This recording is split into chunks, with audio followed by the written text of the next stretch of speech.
Jay Crawford, Adam the Bull, Garrett Bush, Dustin Fox, Jason Lloyd, Tyvis Powell, plus, ba-da-da-da-da, you're loving him, Mikey McNuggets. And so many big names, it would take me hours to say all of their names. The ultimate Cleveland sports show starts now. Booyah! G and Dustin Hey, talking new everybody. shoes. Those are kind of new. Nah, I remember seeing those before. These old, man. You can always tell they Oh, old. these old The things. Carolina Blues. Yeah, they old. What, bro. these old things? These old things. What are the newest, latest shoes that we're going to get Bull in? Do you think he'd wear a pair if I got him a pair? I do. I don't know how you gonna find. He's got that wide size. feet, man. That wide He joint. wears He's the, got the them New Ds. Balance, the dad yeah. New Balance. Yeah. If we got him a pair, I if think we he's could got find them- him a pair, they make them. Yeah. I mean, if we got him a pair in the 5 wides, whatever he needs, he'd wear them. Yeah. I think he would. You think he'd wear a pair of like J's, like? Yes. I he'd think wear 'em. he'd be okay. You know what I think would work for him What's that? is the caddies, the fours. The Yeah. fours are comfy, dude. Yeah, and they're wider. Exactly. They're wider Exactly. at the top. It's What like does a pair of those cost? It's $210. Couple Okay. $100, yeah. So why don't we block some time out, Mike, on the calendar where you two take Bull on a shoe shopping day, Right. Yeah. and get him just the right pair. Okay. And I don't mean like for one-offs. I mean his everyday wear, like he wears his New Balance every day. The everyday J's. You can get them. You can have everyday J's. Yes, they just yes. can't be like they can't be white. Yeah, like No, Man, they gotta hide dirt. We could get him some of them, the cement gray fours, just Yeah. the wet cement. Yeah, or the black and red ones. The black ones. Shoot, man, we could get him the new 3 black cats that just came out. Yeah, they ain't But too those fancy. aren't. But yeah, he needs 4. Where do you go to get those in a 4D? Well, I buy all my stuff online. You but do? There's a couple of shops. There's a store. There's one in the, Ohio City. There's another store down here in Playhouse Square that's yes, new. that's I've the not one. been there. Yeah, I haven't either, but I've But seen real it. quick, I've if we're heard gonna about take Bull shopping, they don't carry. And I love Bull, but they don't carry the XXX wides in stock. We'll order them. Usually, That's you okay. gotta order those online. No, that's okay. We'll That's go. fine. We'll pick out the shoe, and then maybe they might have one of a different kind in stock that is in the extra wides, so we can try them on and say, these are really comfortable. We gotta up his style, man. Let's He do a doesn't Bull care. makeover. He doesn't care. He's But one of those guys that's like, yo, that's into my repertoire. I don't really care about that. No, I know. I don't think it's- But we can get them together. But that doesn't mean he can't care Yes, about it. yeah. It means right now he no, doesn't. and I also don't. And I don't mean this as an insult to him at all. He's the best. But like, he doesn't have to look like this. No, he he doesn't don't. have to like look like me or you because we No. all have our own unique styles. Bull's gimmick, if you will, is Bull. Yeah, Yeah, no, but that- we can tighten it up a little bit. Yeah, we don't tighten it. Listen. it up. Now Yeah, here's we could just Polish the image a little bit. yeah. And then, It is a visual medium. It's not radio anymore. Hey, when you believe, that'd be crazy if he got into it. If he was just like, hey, Dustin, He might, you see these dude. new He might joints? enjoy it. He might might be like in the it. shoes. He might be in the game, You man. never know what we could unlock here. Yeah, man. So I think we need to pick a day Yeah, on the calendar, I'm in. Mikey, and get him I'm out in. there and Well, see listen, what that's happens. good. It's content. It's good content. I think It it'd would be good. definitely make for a funny video. Yes, it would. Bull asking questions of the shoe salesman. Yeah. Him asking questions of you guys. I think it could be very. So are these gonna make me jump higher? Well, faster. Am I gonna be faster? Hey, We should time him in the 40 with his New 40, Balance, and then time him in the 40s with his new listen. shoes. We had Bull run the 40 once. We did? Yeah, we did it. We did it for overtime. We live streamed it. Oh my God! How did I miss that? And pull a hammy? we did it on a phone because we had to go through like the VMix call. He ran it through here. I saw a workplace injury like about to happen before my eyes. I cannot allow Bull to run another 40-yard dash. Well, first of all, what was the time? He beat 6 seconds, which is what he was trying to do. That's kind of impressive. Yeah. I mean, for someone his size to run a sub 6 second 40, there are linemen in the NFL that can't do that. I think it was 6. Do you remember? Was it 6 or 7? I think it was 6. Man, I got to tell you, if it's sub 6, I think it was 6. I'm kind of impressed right now. Okay. Do we have I video of it? I gotta see it to believe it. We have. And can you see if you go back to the overtime archives to see if we can find? I don't remember any time what day that was, but You'd probably have to do Well, a search for Bull 40. Yeah, but we label overtime very vaguely, so it's a lot more difficult to find. Man, I would love to see that. I think our viewers that didn't see it on overtime would love to see that. That's good overtime content, though. It was good overtime. We'll see if we can I find would it. subscribe. I would pay whatever the monthly is. I would do it yeah. just to watch Bull run the 40. Dude, that's a hell of a mock turtleneck, man. I got to tell you. Yeah, it is. Thanks, bro. Dude, Thank you. not many that, people can pull that That's off. that Abercrombie right there. It's Okay. a fire look. I like it. Good, Yeah. man. Big I fan. like if DF likes it, it must be good. You own your look, and I love it. It's like you're straight out of like an LL Bean magazine, dude. Kinda. Yeah, that's. Is that what you're going for? No, not really. I tell that you what I style, do. though? I dress to comfort. Right. More than anything, I dress to comfort. That's why I don't wear suits. Yeah. I wore suits every day of my life for 30 years. And one of the things that I swore to myself that in my new life I would not do that. And if the job required wearing a suit every day, Not my job. not my job.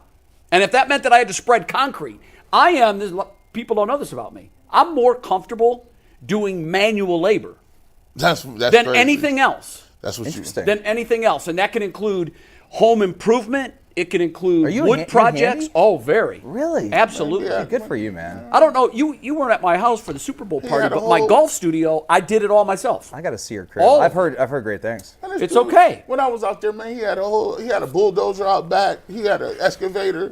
I'm not afraid to- I like to get dirty. I'm like, I do. What the heck is back here? I'm like, yeah, I ain't doing none of that. He had all kind of projects around. Did you learn how to do this stuff, or did. is this something that you? I taught. were- I mean, my dad was very Okay, handy, okay. and so I learned a lot of it It's from genetic, him. man. I it like doesn't doing run it. in my family. And the amount of money that I have saved I'm sure. over the course of my lifetime. I hang wallpaper. Just did a room at my house, 2 rooms at my house.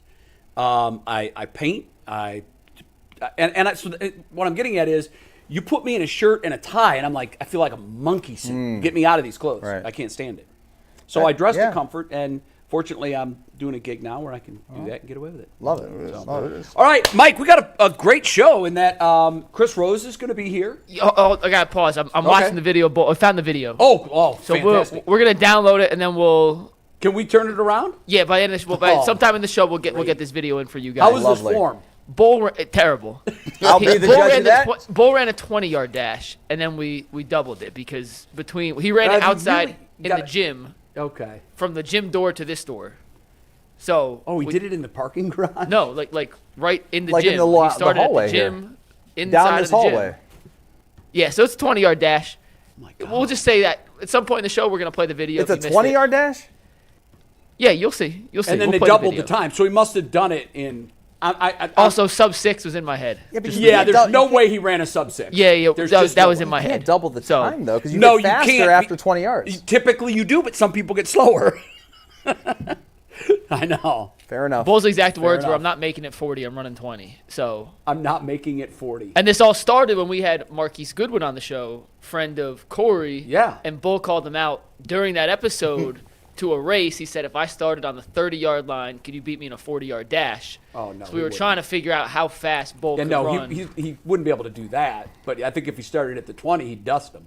So, yeah, that is how it started. We'll play the video. Marquise at some was point in the also, show. aside from a world-class long jumper, was a world-class sprinter. Yes. At Texas. He was ridiculous.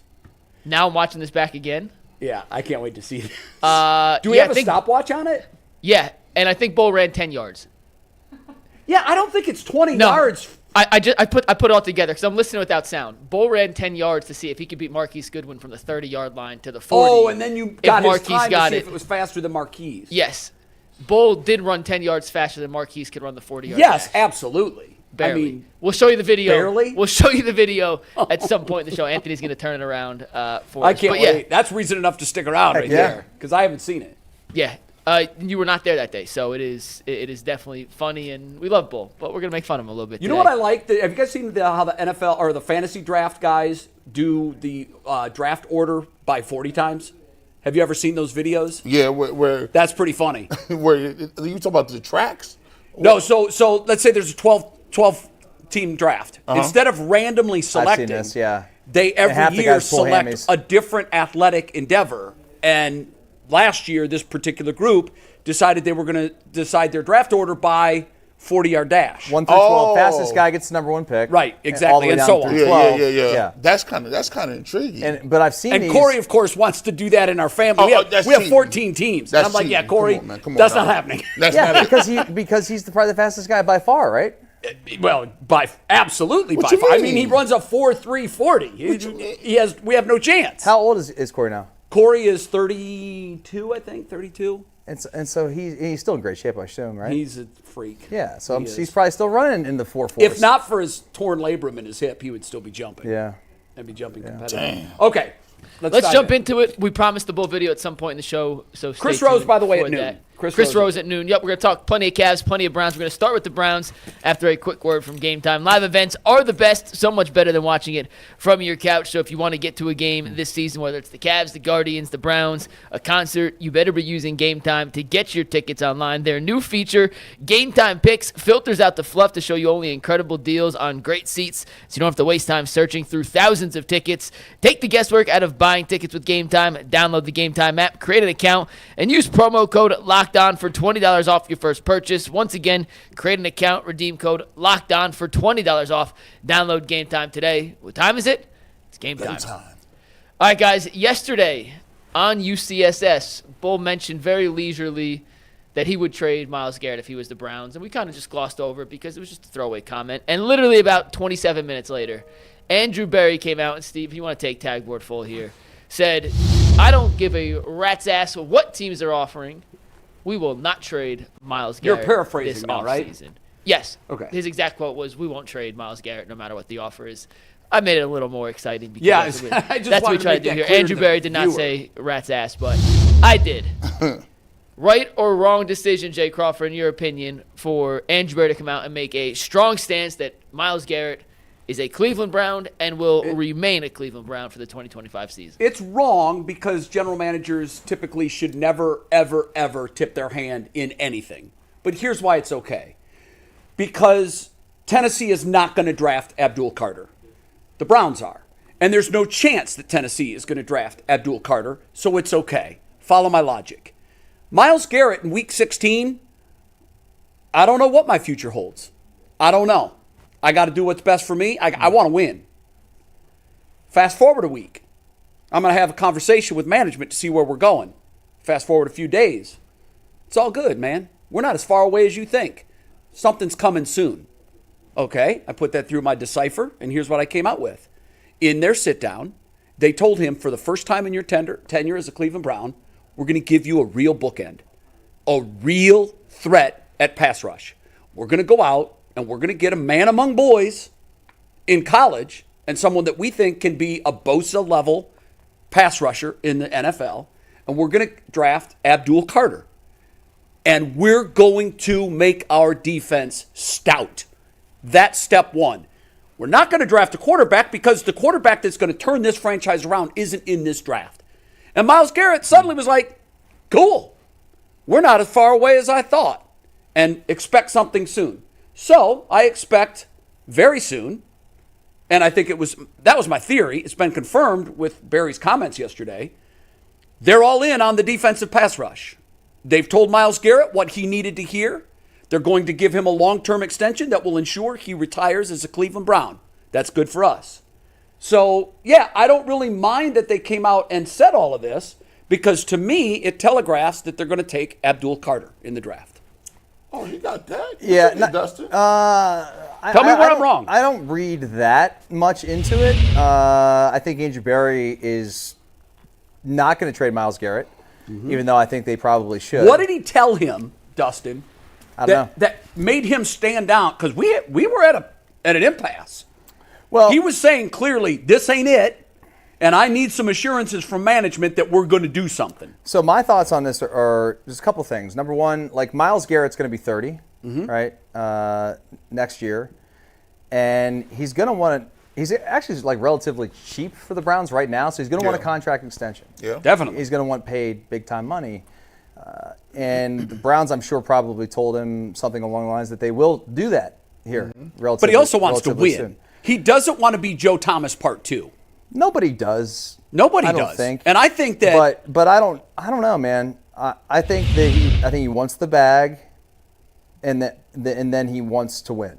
And by the way, I agree with that in that order. But I also think that Andrew Berry, no GM, by the way, wants to be the guy that trades one of the franchise's best players. No. It's just a bad look, and it puts you in a tough spot. Like if he goes on to whatever, like you trade him somewhere else. Forget if he goes on to. We already know what he is. But here's the thing, man. Like think about this. You give Myles Garrett an extension, okay?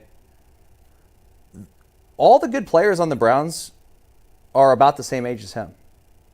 There's a core that are around that age. The point is, when Myles, like you give a contract to Myles Garrett for the next, let's say you give him a 4-year deal or whatever, something like that. Okay, so he can be 34. Are the Browns going to be good in 4 years? That's the hope. Do you think? I mean, it's like I don't know. Put it this way: if they asked that question in Washington last year, are they going to be good 4 years from now? They would have said no.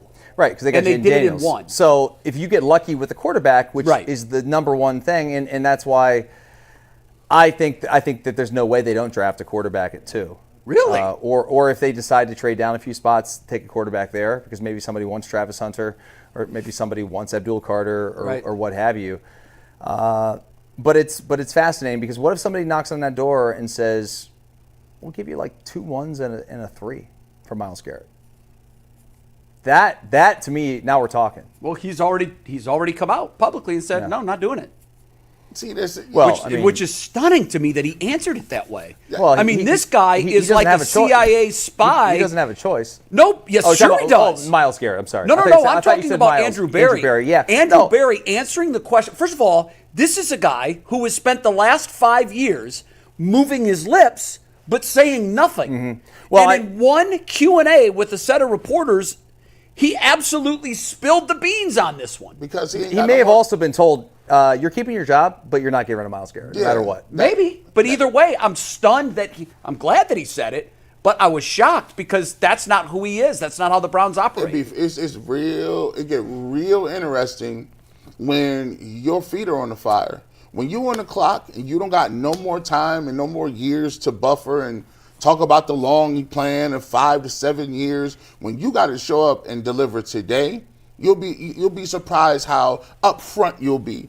You can't afford to lose Myles Garrett. He doesn't even have the cachet to even get that off at this point.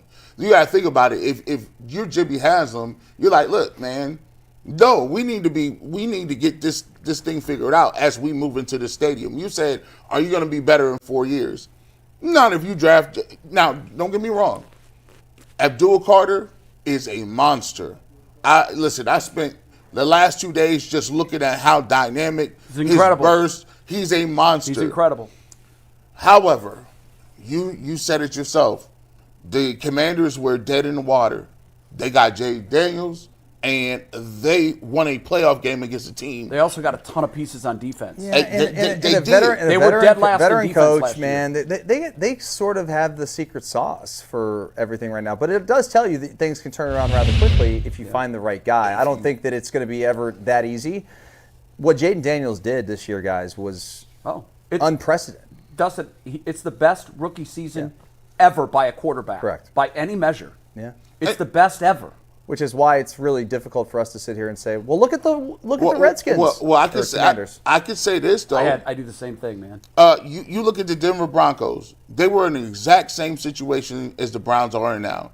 They had Russell Wilson. People thought that was the second worst contract in the entire NFL. You know what they did? They hated it so much that they just ate it and gave him to the Pittsburgh Steelers. Then they went and drafted a guy in Bo Nix nobody thought was ever going to be a first-round pick. And he came in. They went to the playoffs. So, yeah, there's a level between Jaden Daniels and Bo Nix, but yet and still, you see what it looks like when you do have a quarterback and you can win. And they don't got pieces out there. They traded Jerry Jeudy. I don't know, they got Cortland Sutton. But you can also see what it looks like when you reach for a pick that isn't that guy. You look at Richardson, look at Bryce Young. Now, both have shown moments and there's flashes, but when you reach and miss, it is so much more devastating than any other miss in any other draft. You can overcome a third-round Schwartz at wide receiver. You can overcome a third-round Bell at wide receiver. If you reach and miss at quarterback at number 2, it is wildly punitive. We've seen those it. guys aren't misses yet, by the way. I mean, They're more missed than hit. In my they've been in book. the league for 2 years. I mean, Right. Bryce Young 1 year. And here's why I say that. Because if they look like that, and they've had 2 years, and Jaden Daniels and Bo Nix can look like they do in 1, I have to classify those guys as misses. But here's the thing: do you have the time, energy, and effort given to you by the front office to let you not take a quarterback? I think the answer is no. They can't sit there and say, "Oh, we took the best available player," and you don't have a quarterback. They're going to get fired. There are options at quarterback, and I think they have a plan. And by the way, I think that plan might be Kirk Cousins. Now, I'm just putting all of my If Kirk Cousins doesn't care- pontifications out there today. Jay, if Kirk Cousins doesn't care about money, Yeah. then he'll be here. Well, That's the only way. The thing is, he's going to get his money. Right. You think But I they're mean, gonna cut him? He's going to get. I think they're going to have to. Yeah, but someone at else- the end of someone the day, else- someone I else think is what's gonna going to pay- happen is someone else is gonna pay more Atlanta than the has Browns already can. floated out there this notion that they're going to keep him around. They're not going to keep him No. around. There is no benefit to them to keep him around. Now, this is where disinformation from the front office becomes very valuable. But the problem is, when the other 31 know that you're lying, they're not buying what you're selling. So I don't blame Atlanta for saying we're going to keep them around. It is of no benefit to keep them around. They have turned the page, and now it's the new guy in town's team. So they would love for a team to make a deal with them. They would love that. And they'll let it linger until it's obvious that no one's making a deal. And then what's going to happen is Atlanta's going to have to cut him. And then Kirk's going to get his money. And then he can go wherever he wants. It doesn't Right. make any difference. Well- because he's going to get league minimum at that point from the new team, but he's going to get his old dollars from the old team. And at that point, you don't think he's going to want a new contract for more than minimum? no, because he knows where he is. I think Kirk is a very, I think he's keenly aware of his situation. He knows that at best, he's a 1 and maybe 2-year bridge to a future. He's not the answer. He's not. And I think he knows that. I think he also understands that he's going to get his money. He's going to be paid. He's getting gonna- $27.5 million next year no Yeah, matter what. that's No lifetime matter money. what. He's safe. What he wants I mean, is you're assuming that he's okay with just that's good enough for him. I mean, well, what I'm assuming is what I know of Kirk Cousins. I think we all got to know him a little bit when they peeled back the curtain in the documentaries. I'm not saying I think he's a great guy. I think he he's is a great too, but teammate, here's but what I I'm think doing. at the end of the Dustin, day, he's not going to. And Dustin, yeah. by the way, no inside information. This is just reading tea leaves. I'm just guessing here. I could be way off. I'm guessing too. But here's the next guess that I'll make. If I'm Kirk and I'm getting my money, doesn't matter where I go, except for there's one thing that's crucially important. I have to be comfortable with the situation. So if a man who I've played for and very comfortable with calls me and says, Kirk, listen, I know you're property of the Atlanta Falcons for now.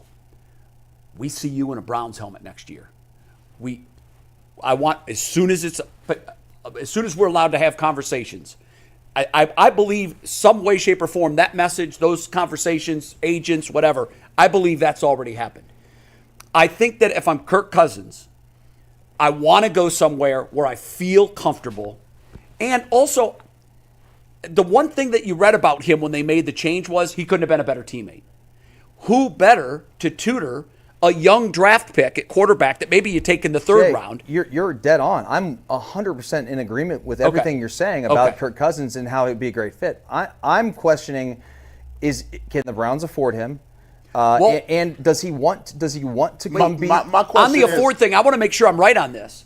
On the afford thing, he's going to play for his new team. I wish Jason was here because Yeah. I don't really study It's these the things. Russell Wilson situation. It's the Russell If Wilson they all cut over him, again. A team can sign Atlanta him for pays him, and Yeah, a team now can sign him for league minimum. The Browns can sign him for $1.25 million. So there's Right. that's another. but he still gets paid all his money. He gets his money from Atlanta. So you're telling me he can't make any more than minimum? Man. Nobody's going to pay him more than minimum. Man, sure about that? I mean, listen, if we somebody are steps up, talking- we maybe. are talking about the wrong thing. What? The most important thing in his money or the comfortability is, can he play? Let's look at it. Like, he played horribly. He got benched last year. He was one of the worst quarterbacks in the league. So was Joe Flacco when we brought him in here. Hey, guess what? Here's the thing. Joe Flacco was off the couch. Hey, Joe Flacco was chilling at the crib. Joe Yeah. Flacco had another bad year last year. And by the Kirk way, is too. what, 5-6 years younger? Kirk's Kirk's 36. 6. And So Flacco when we didn't brought have Flacco in, he was 40. He didn't have 39? no. He didn't have no 39. Achilles. 39? He didn't have no Achilles injury. I'm not worried about the Achilles injury. I'm not. When he's a year, you and I have talked about this a lot. Same thing as the ACL. When you're further away from the original injury and closer to 40. I mean, Aaron right. Rodgers looks shot too. Here's what I saw with my eyes over the last 2 years. I saw an offense that looked drunk, inept, a dumpster fire, with a quarterback who was 29, 28, whatever Deshaun Watson was. In the last 2 years, I watched them bring in guys pretty much off the street. In Joe Flacco's case, this dude was off the couch. Yeah. Brought him in, and with my very own eyes, I watched that same inept, drunk offense drop 30, 300 passing yards per game. It was like they just boop, out, boop, in.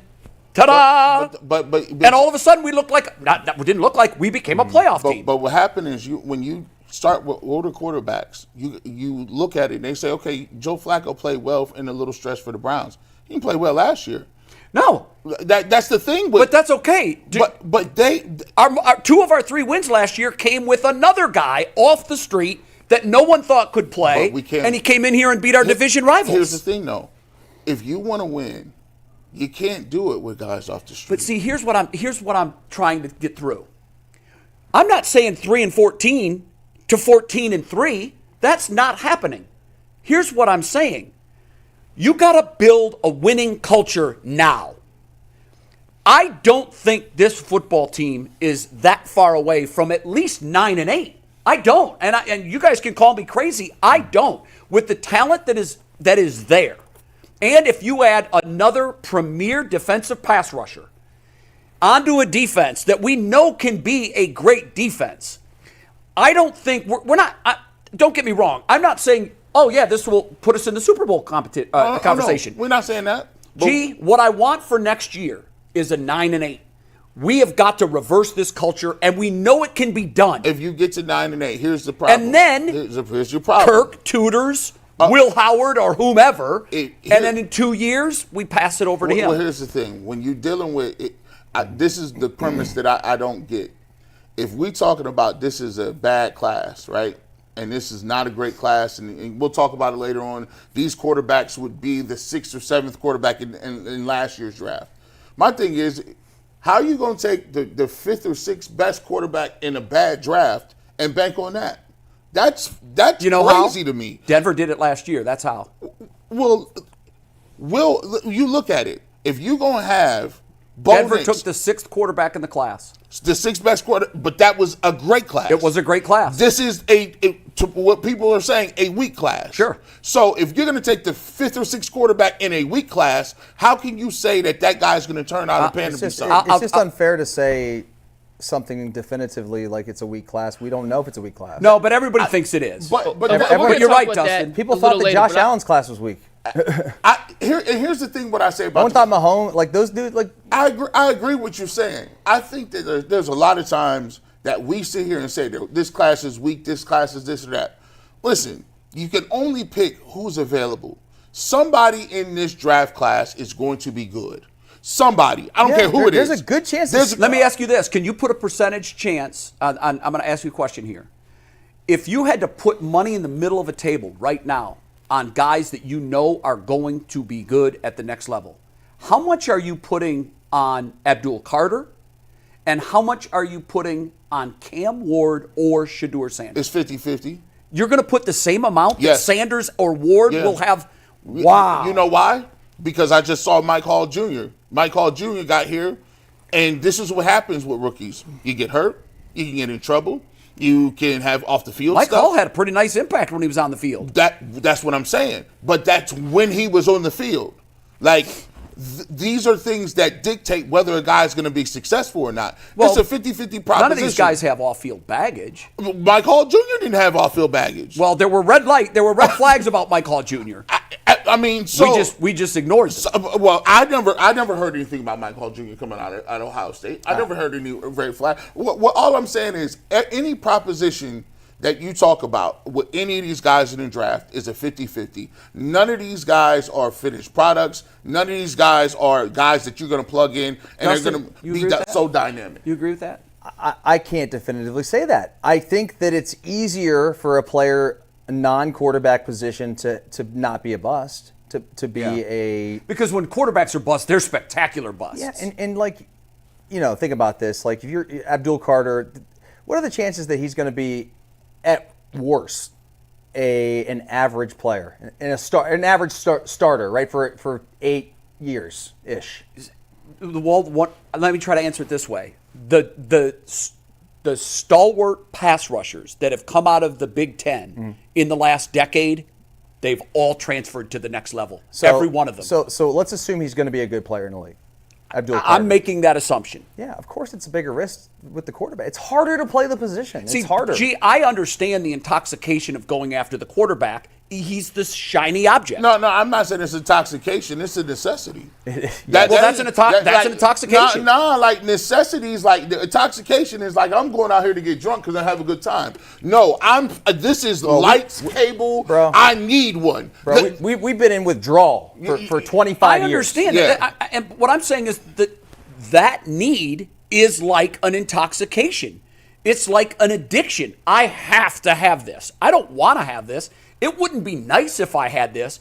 I have to have You this. need food, and water, I agree with shelter. that. And I you need agree a with quarterback. that. However, I've Yeah. also seen, not just in the history of the NFL, but I've seen in recent years, guys have had success at quarterback that weren't taken 1, 2, or even in the first round. Yes, but so it can happen. It can happen. The statistics point to most likely the better talent you have, the more higher they go, the higher you go, the more.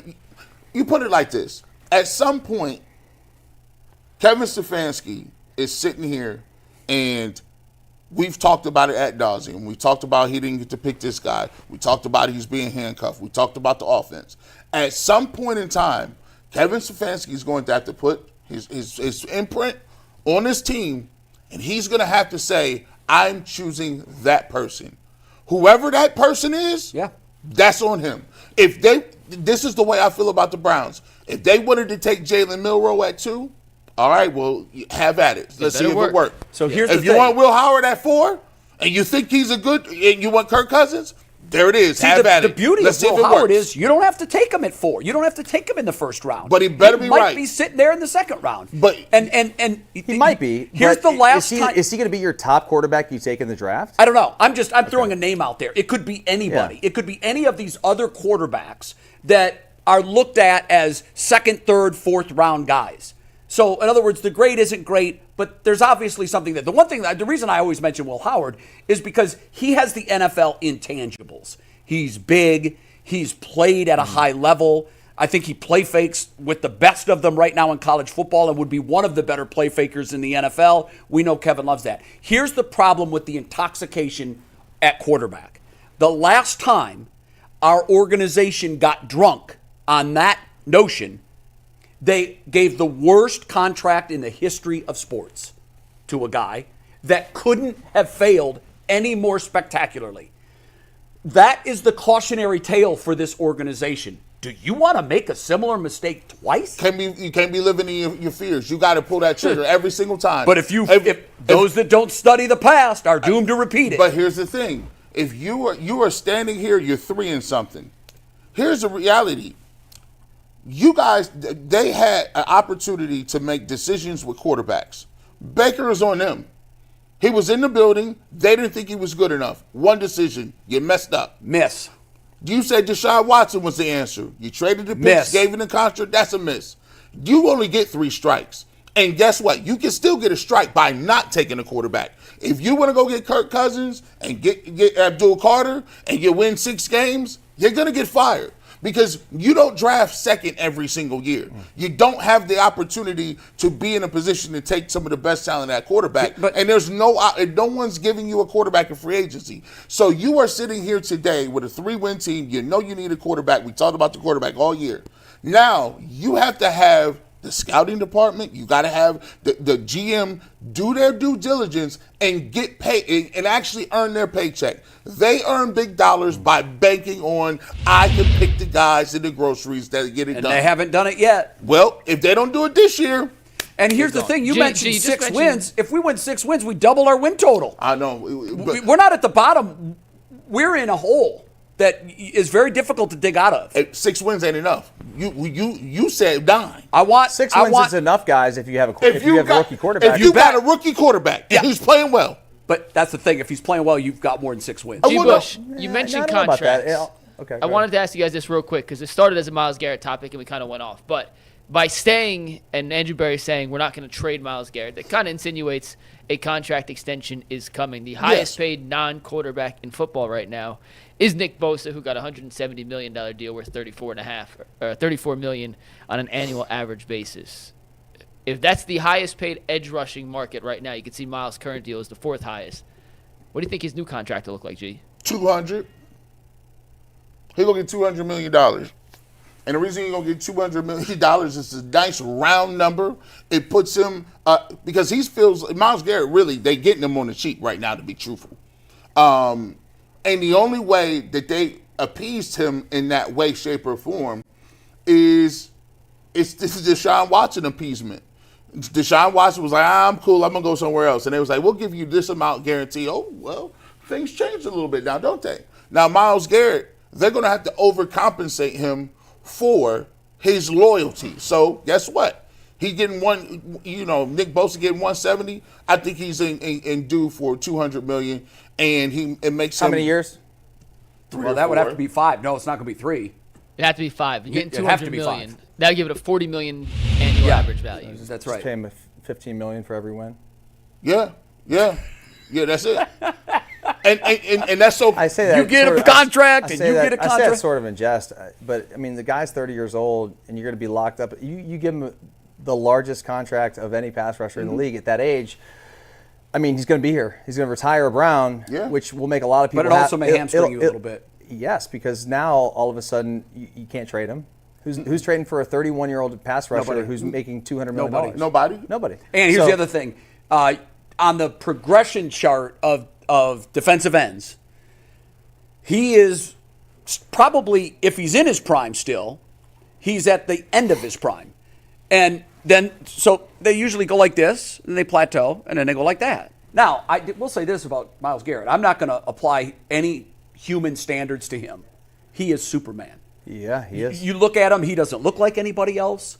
He doesn't play like anybody. He's one of one.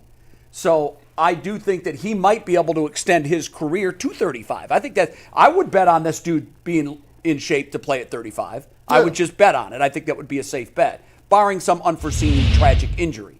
I just think that he and it stinks that it's come to this, but the Browns have put themselves in this position. They made their bed. You're right. When they signed Deshaun Watson, they put themselves they exposed themselves to a risk where they may have to lose good players. You're exactly because right. they don't have any assets. Yeah. And yeah, it's gonna suck if you do trade him.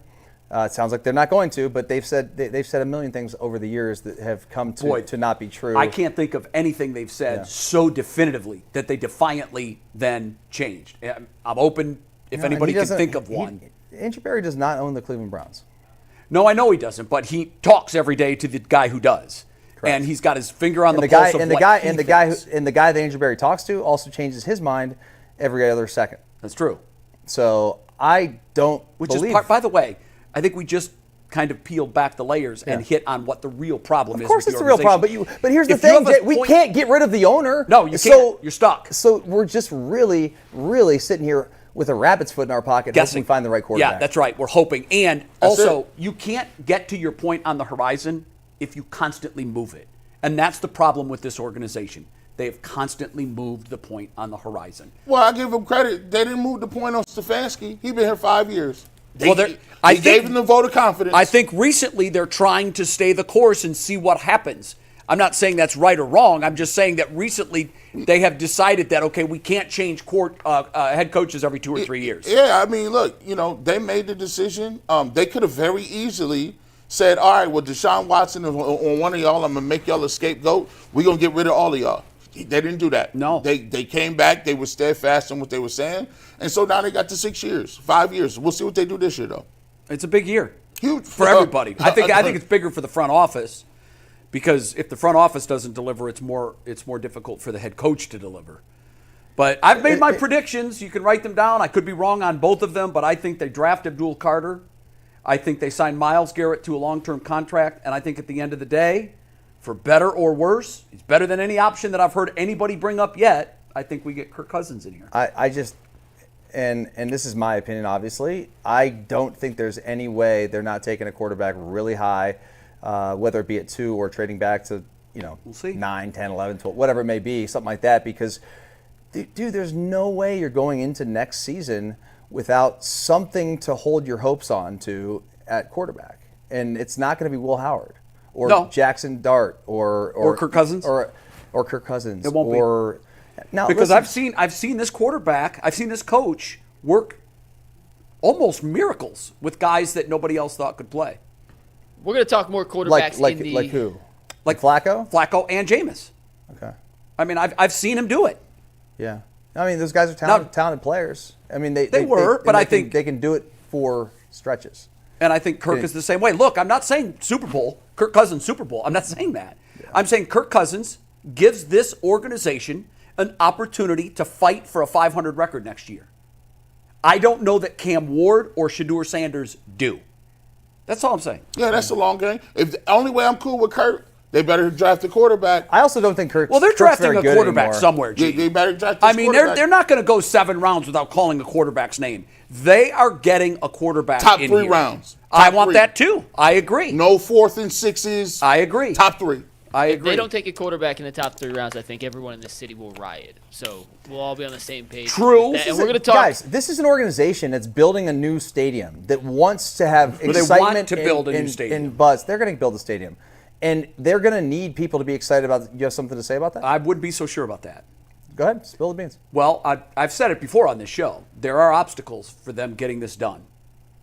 Okay, so you think it's not happening? I think there is still a legitimate chance it does not happen.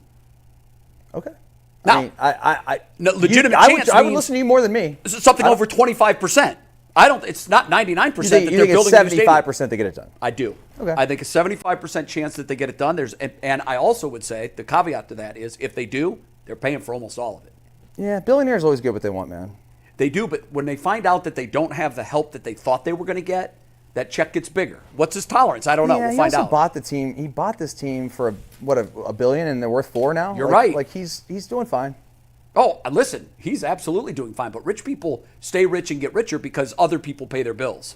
Yeah, but he's also going to get richer by building a new stadium. I mean, like everything's going to help. Everything goes to his pockets. Well, his you know? his worth and the team's worth would go up for sure. God, yeah. Because now it's an their asset. They own it. Yes. Unlike what now, their situation now, they obviously don't own that stadium. We will talk more Browns quarterback in the second hour of the show, so stay tuned for that. If you guys aren't a member, we teased it earlier. Bull ran a 40-yard dash, a.k.a. a 10-yard dash in overtime a few weeks ago. We'll play it in the second hour of the show, but to see that kind of content, overtime content, you can be a member of the Ultimate Cleveland Sports Show. If you're a $1.99 a month starters tier member, you get loyalty badges, custom emojis, and members-only community posts. And then the coaches tier is the upgraded tier for just $4.99 a month. You get all those same starter tier perks, plus those daily overtime videos where we do some weird, crazy stuff sometimes, like Bull running a 10-yard dash. So make sure you guys join and become a member if you want that exclusive overtime content. Let's talk Cavs here for a second, guys. They played the Miami Heat tonight. They will be without 5 rotational guys because of some serious injury concerns at the moment. Steve, if you want to take tag board full here, but they will be without Okoro, Dean Wade, LeVert, JT Thor, and Luke Travers tonight against the Miami Heat. We got an update on a couple of these bigger guys, but Dean Wade will be reevaluated in a couple weeks because of a bone bruise on his knee. It's nothing structural, but they said he needs time to recover, so they are not even going to put him in basketball-related situations for at least a few weeks. Isaac Okoro's missed the last 5 games. He is yet to participate in full-time basketball things yet, so his day-to-day status is still TBD. Chris Fedor wrote an article this morning and mentioned it could be around the All-Star break before he gets back to doing that. And Karis LeVert is still day-to-day with a wrist injury, according to Chris Fedor. He still hurts when he shoots the ball, and that's kind of an issue when you are a basketball player. So as the Cavs get ready to wrap up the first half of the season. I know they're past the 41-game mark, but the All-Star break is coming up in 3 weeks. They're dealing with some serious wing injuries here, and with the deadline just 8 days away, how concerned are you with the depth on the Cavs for their wings, and does this change their approach heading into the deadline? Man, I'm not really like the overall theme. Am I really scared in the major theme swing of themes? No. In the mid terms, yeah, a little bit. Isaac Okoro and Dean Wade and Karis LeVert are out. But here's the problem. They're always like this.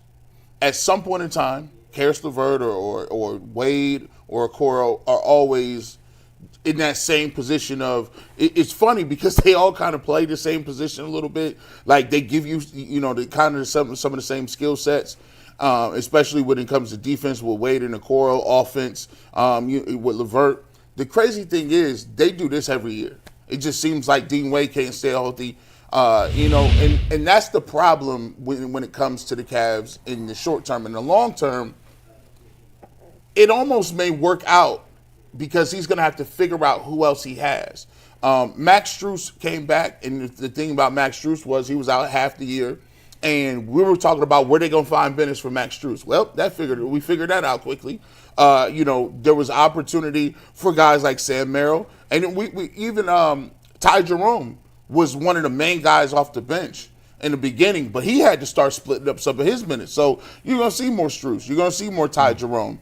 Sam Merrill may get some minutes. So, that's the thing about the rotation. When you're running with 11 and 12 guys that you can legitimately play and 3 go out, that's just more of an opportunity for other guys to play. So Niang's going to get an opportunity, and Sam Merrill will probably get an opportunity. But my big question is, how does this affect them and their ability to go after a Cam Johnson or another piece if they decided to, if you got these guys that are on the injury report? I wondered the same thing. Those guys would be part of a trade. Yeah. Yes, and they're hurt. Yeah. So I wondered the same thing, G. Well, the other thing I'd say, guys, is, it does stink that they're hurt because they could be assets to move to get Johnson. But, it's also letting us see what they are missing, with the depth right now. So I think potentially it's allowing Kobe Altman to say, yeah, man, we really do need some more depth. Yeah. Or what we got.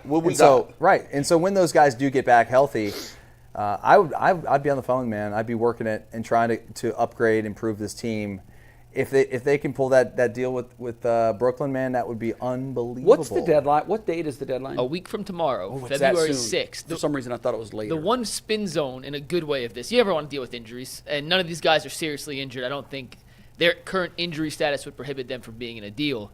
But tonight against Miami, tomorrow against Atlanta, Sunday against Dallas, Tuesday against Boston, all games before the deadline, Jalen Tyson is going to be put on a pedestal, and he has a chance to play well, and that could tell Cavs in the front office, we may not want to include this guy in any trade talks, and he may fill a role long term that we don't have. Do you think that he currently would be a trade piece? Considering they only have one first-round pick to trade in the next 6 years, he's their second most probably attractive asset. And if a team like the Nets, just for example, who's asking for 2 first-rounders or the equivalent of a first-rounder for Cam Johnson, Jalen Tyson plays well. Maybe they say, all right, it's not a first-round pick, but he was your first-round pick. That counts. We'll take him, and then maybe you do have enough assets. So do you think maybe they showcase him? I mean, give them an opportunity to showcase him if they want. I think this next 4-game stretch is crucial for Jalen Tyson. I love him. I would hate to see him go.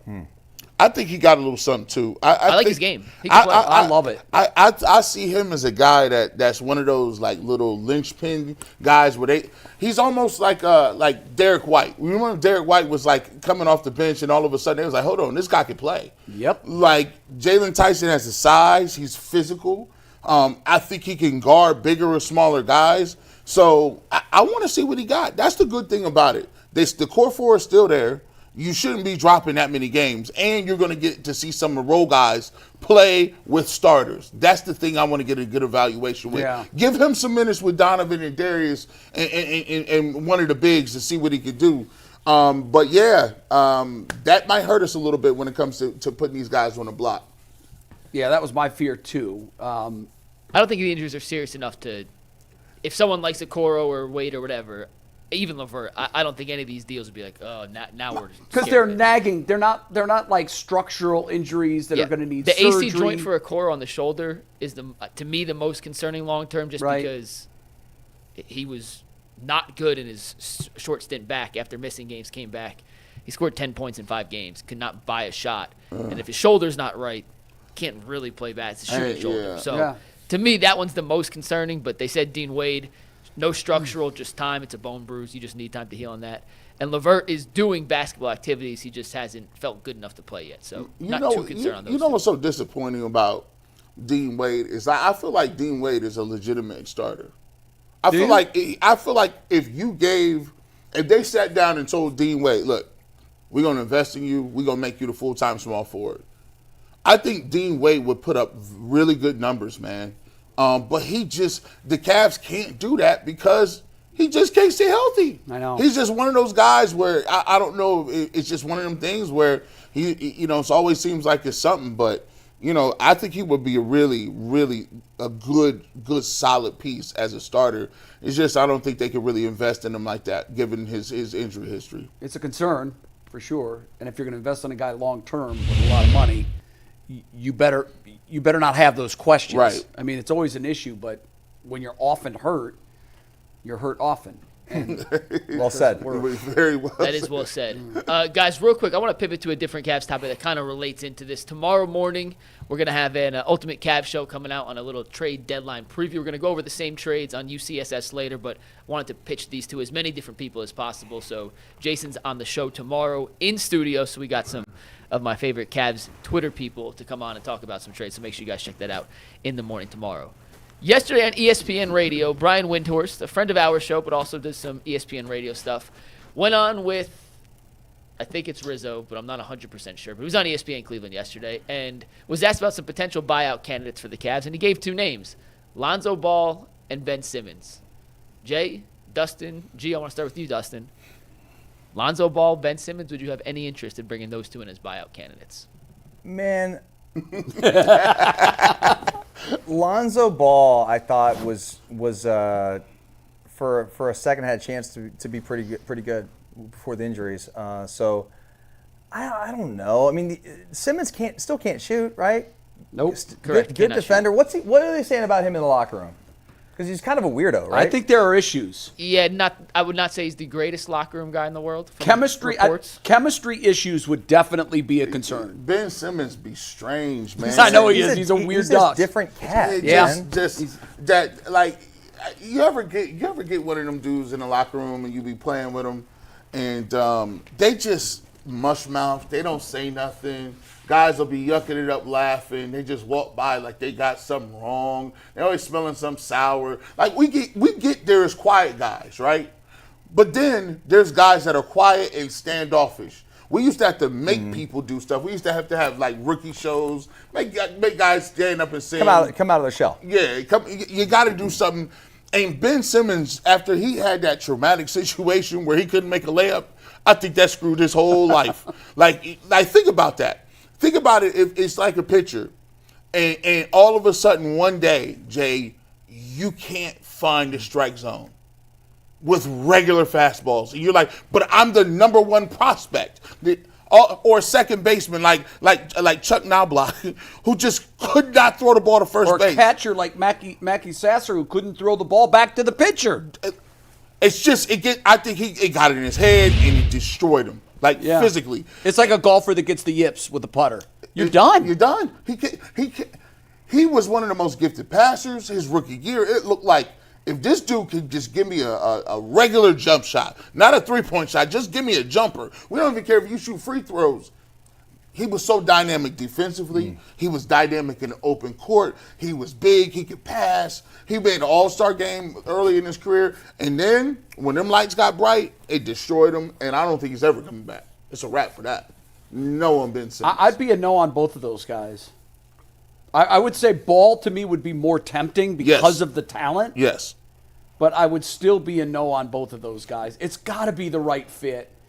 And, I kidded G before about the intoxication of the quarterback position. There seems to be an intoxication with Cavs fan base that a move has to be made, and they may be right, but it's so critical that it's the right move. If it's the wrong move, you could weaken your team, which is not the idea of a trade. It's got to work with chemistry.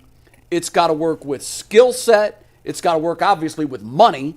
And so it may not happen because there are so many barriers to get this thing done. And you don't want to rock the boat. You're going to have to trade, one or two or whatever it takes. Okoro, Wade, like there's guys in the mix that are part of this team that maybe they don't play more than 10 minutes a game or something like that, or 20 minutes.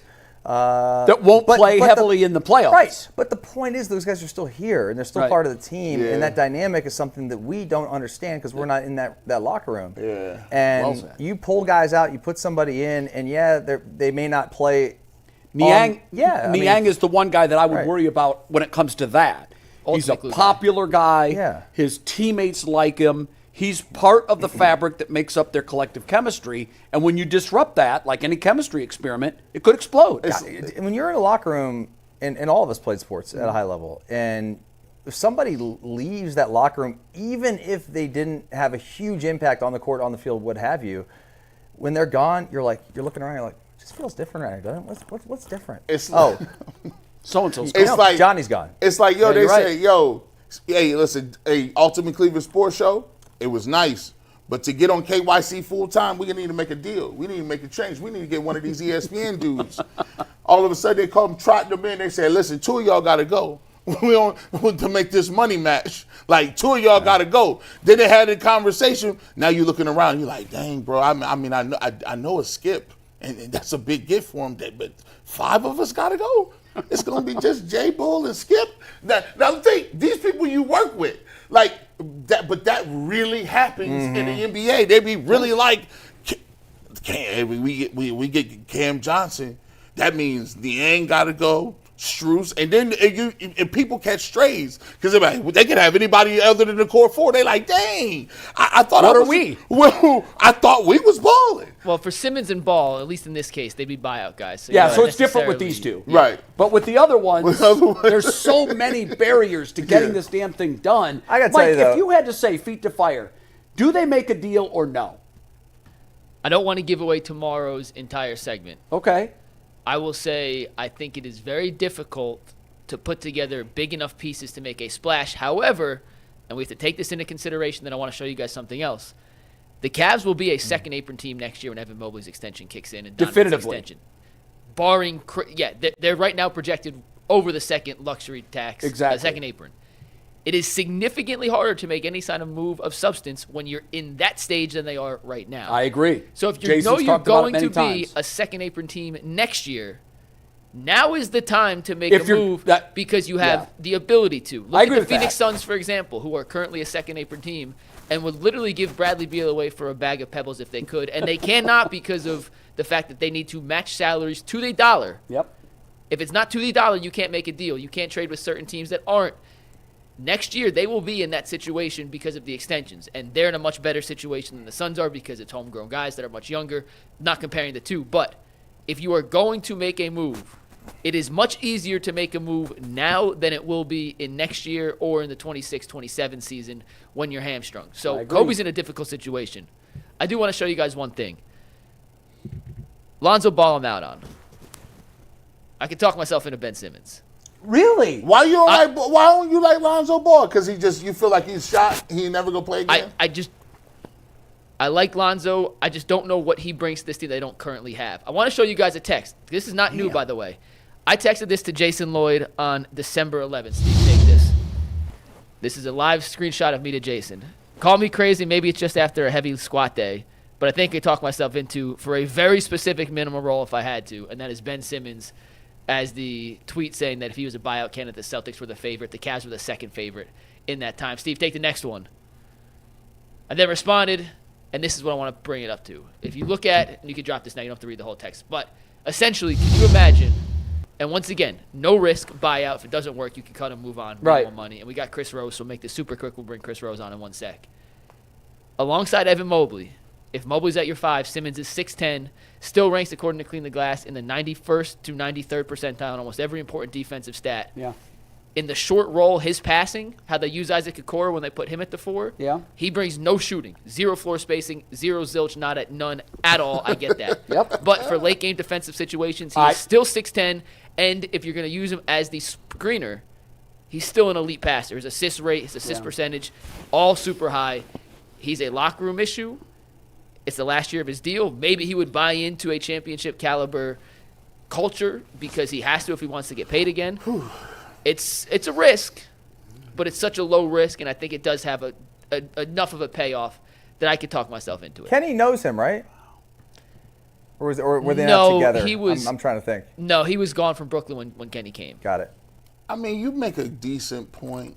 You make some points. But you're talking about making a move for a guy that is so situational, and I get in play. But it's a buyout, so it's no money. It's basically a free trial. I understand that, but man, you're talking about like this situational stopper in a playoff series. And look, sometimes those guys can make the difference in a series.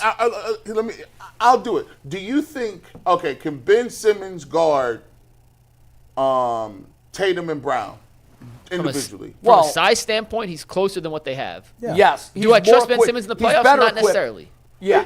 But I could talk myself into it, is my point. See, you're getting intoxicated now. Well, let's ask Chris Rose, because we got Chris Rose in the wings. Let me do an ad read. We'll bring Chris Rose into the equation here. But, guys, live events are so much better than watching it from your couch. Basketball, baseball, football, you name it. It's better live, and Game Time is the best app on the market. To get your tickets online, their new feature, Game Time Picks, filters out the fluff to show you only incredible deals on great seats, so you don't have to waste time searching through thousands of tickets. You can take the guesswork out of buying your tickets with Game Time. Download the Game Time app, create an account, and use promo code LOCKEDON for $20 off your first purchase. Once again, create an account and redeem code LOCKEDON for $20 off. Download Game Time today. What time is it? It's game time. And with that, we are thrilled to welcome Chris Rose to the show. Chris, how you doing today?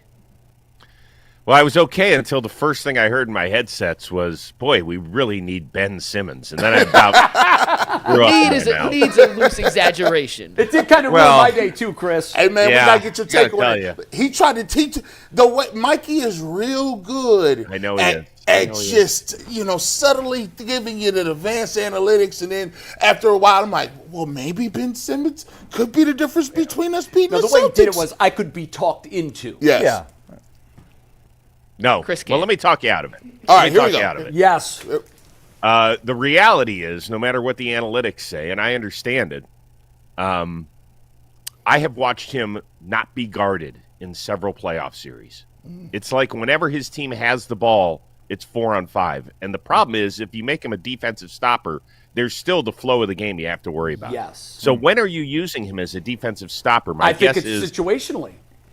but situationally means what? So we're Well, up 3 late in the with game, 2 late minutes in the to go. game, There's and you need a stop, and you can get them off the floor afterwards. So we got to tell him to get on the there's no Theragun or the guarantee. treadmill before like the final minute of the game because he hasn't played at all. yeah, listen, that's why I don't like it. Yeah. That's why I think it's crazy.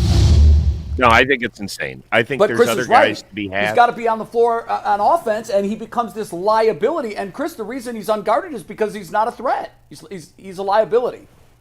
Yeah, it's 4-on-5. I mean, I'd rather just keep a Coro, and at least you know that you can shoot a corner 3 with him and things of that nature. I know he's not as big as Simmons, but there's other guys to be had. Let's not, I'm more intrigued by Ball than I am by Simmons. I don't want him anywhere near a floor with meaningful time on the clock or, the other thing about this group is they're so likable because they all feel like they're pulling in the same direction. I have no idea what the hell I'm getting out of Ben Simmons.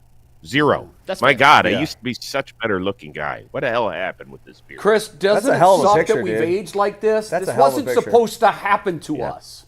Nah, the Well, beard, you know the what it beard's is? add about That's 5-10 not- years to us, though, man. That's the thing. So it's been a big discussion in the Rose household. I'm sure people will be enamored with this discussion. The whole beard idea came during the pandemic. And my wife was like, you're not going to be on TV for a while. Why don't you grow out a beard? I was like, I got to be honest with you. It's not going to change my crappy personality. I'm still going to be the same guy. So whether I got a facial hair or not, you got the same dude that you've been with for almost 30 years. So she was like, I'll run with it anyway. So she still likes it. I think she's the only one. And for anybody that's actually been in a relationship longer than 17 years, and we've been in one since 1995, so I'm going to keep it. Yeah, I don't care if it ages me a few years. Rest of it's all good. Man, look at the but it looks so glow, much though, better. man. That Yeah, thing is he sharp. did. He did Well, that have was a good boyish, lighting. good looks to him. That's some really That was good lighting. good lighting and the right time of day in Tampa. That's when that was taken. What? Super Bowl Where were you 55. when that was taken? I forget where we had our set, but it was right by some pier. It was beautiful. Were you Perfect with the setting. It was NFL like Network 6 or o'clock. MLB Network at that Yeah. point? I was with I was covering Super Bowl 55, so it was actually the okay. first big event back from the pandemic, and it was crazy because I don't know if people remember, but there were only 25,000 people at the game, Yes. and at least half of them were like doctors and nurses and the whole bit. But it was so strange just even walking into the event at the time. We didn't know if we were allowed to be close to people or had to keep 10 feet distance. It was a very, very strange outing. So that But it was picture was fun taken nonetheless. 4 years ago. 4 years ago. Yeah, the beard's If I definitely did shave, aged. I'd still have it. No, you Yeah, would look, I'm telling you. Chris, you would look just as young, dude. You shave that beard. I shave this once in a while, man, and it cuts Yeah. 10 years off. Yeah. Mm-hmm. Listen, I don't grow a beard because it's like Chris. It's about half white. But I like the beard. It's my little security blanket. Well, You've had it for as long as I've known I've you. had it for I a think. while. Yeah. I'm not gonna get into the beard talk. I want to go to these Guardians. Yeah. And I wore my Guardians gear just because I knew you was coming on. What can you explain to somebody like me the rationale between with the Jimenez move? Can you let me know? Like, to me, it seemed like they were on a trajectory. The Naylor move after that, and it's just kind of like I don't know in what direction they're going. Is this a youth movement? Is this a salary movement? Where are they going with that move? Because a lot of people are confused. If you got a guy who can play defense that well, you kind of just hope his stick is better than it was last year. But you move on from that, and you didn't get. I wouldn't say you got any major prospects from it. What did you think of the trade, and what did you think of those two moves with Naylor and Jimenez in the offseason? Well, first of all, I'll match you 1 for 1. There you go. There it is right there. There we go. So here's the explanation. Andres Jimenez is the best defensive second baseman that we've got in Major League Baseball. So even when he's not hitting well, he's basically what we call a 4-win player, which is well above average. It's bordering on an all-star type player. This is ridiculous. I can't pull this off.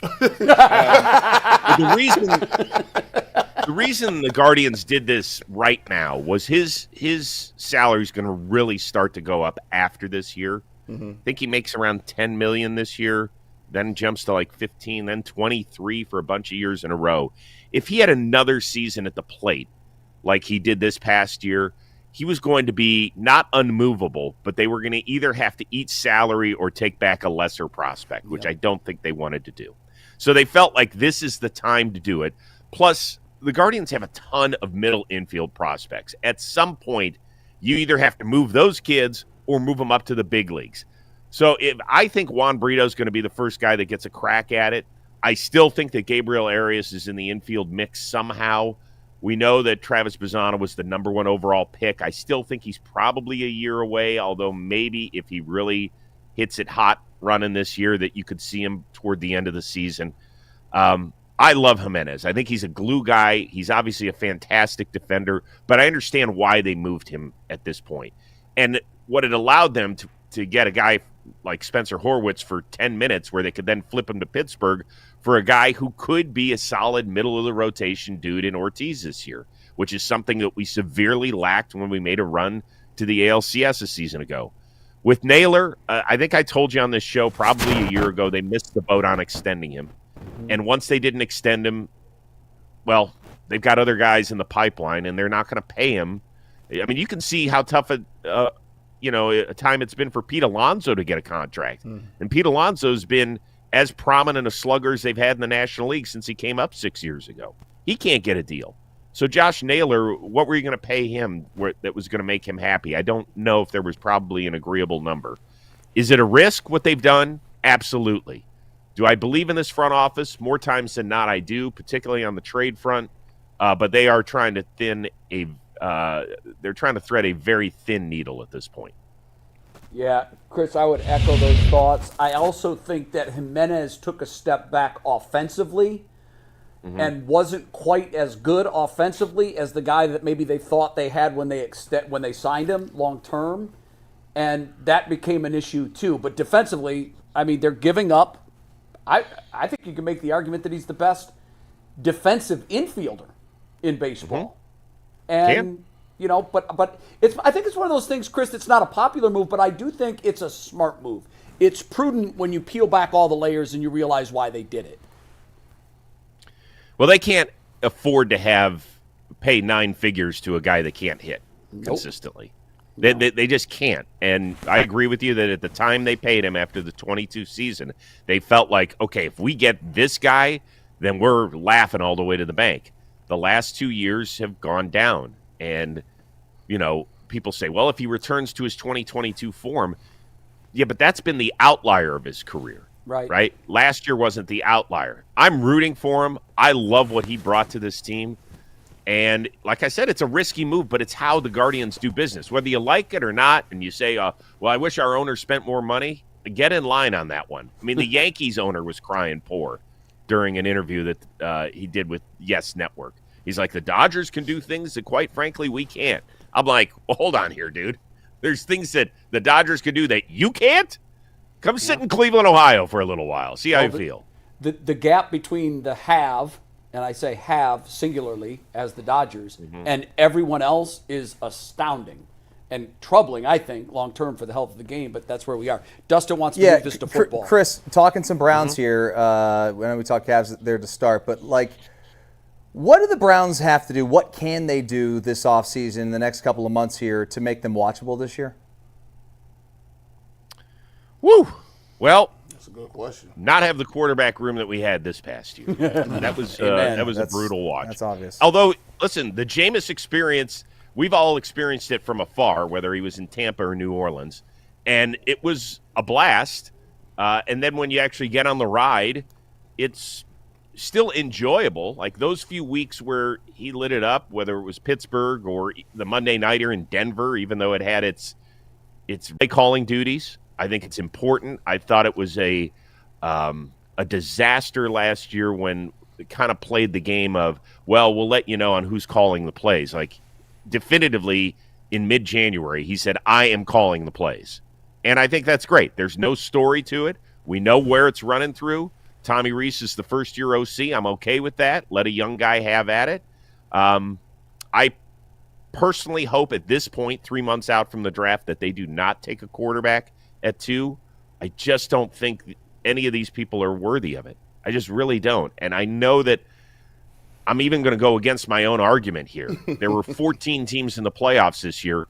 12 were led by guys who were drafted in the first round. Now, not all of them, Baker in Tampa, Sam Darnold in Minnesota, Jared Goff, Matthew Stafford, led the team that they were drafted by. But the point is they were at one point seen as first-round talent. The only 2 guys that made the playoffs without being in the first round were Jalen Hurts, who's still playing, and Russell Wilson, who's on his 3rd team in the last 4 years.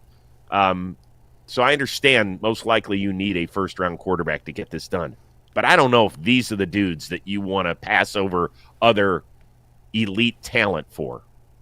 That's what I'm thinking. What do you do it too, Chris? I said earlier that I think they take Abdul Carter. I think that the fact that Myles Garrett kind of stood down from his impasse at the end of the season tells me that he was told by management, we're going to go out, we're going to get you real help for the other side.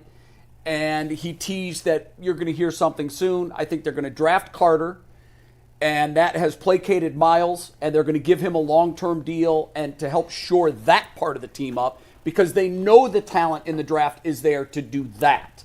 Do you agree with that? Yeah, I mean, there's probably a handful of guys that could really help you at 2 right out of the gate. My buddy Daniel Jeremiah and Bucky Brooks, whom I work with at NFL Network, both did their respective first mock drafts. They both had us taking Travis Hunter, which I think is fascinating from this standpoint, that you keep hearing how much he wants to play maybe corner first and then be the wide receiver here and there.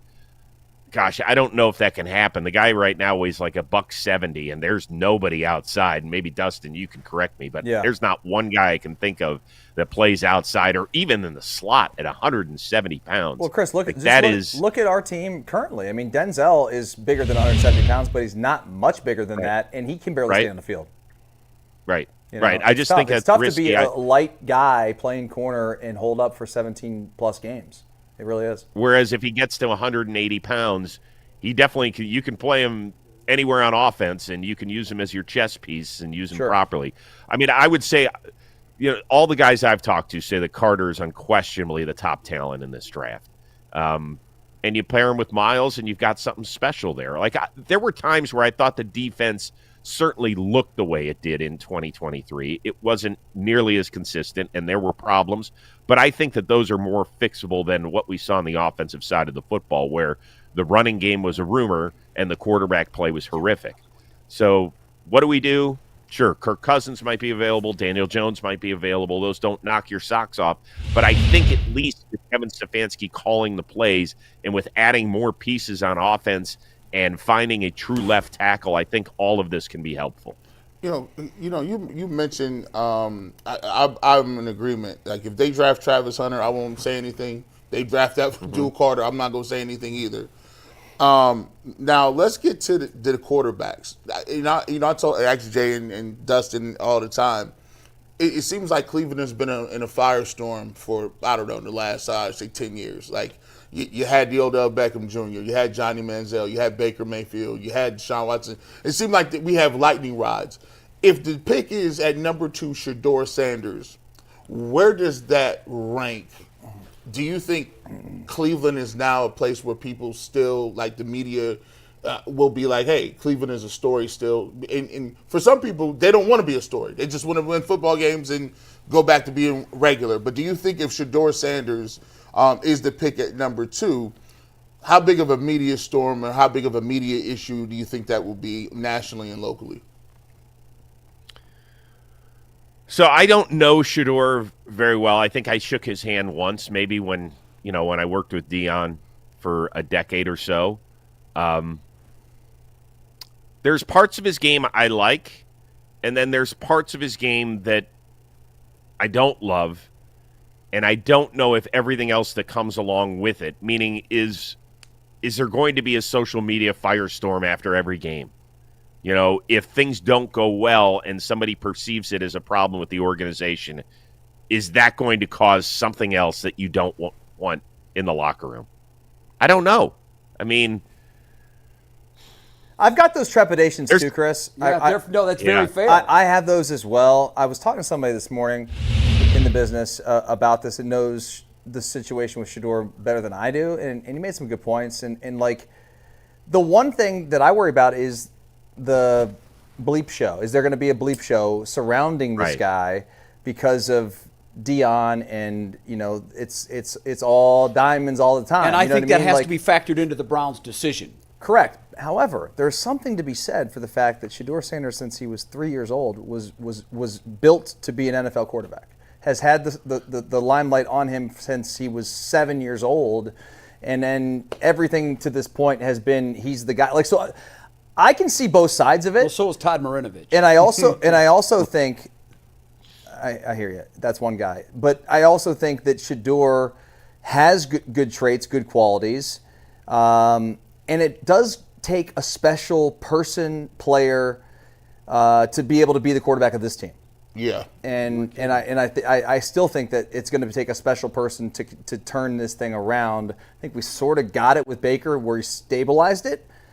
It didn't work out on the Browns end, but somebody like that, strong personality, who understands there's going to be a lot of scrutiny and things like that. And the one point you made, Chris, about the Twitter thing, has he done any of that at Colorado? I haven't followed it enough. It's not him.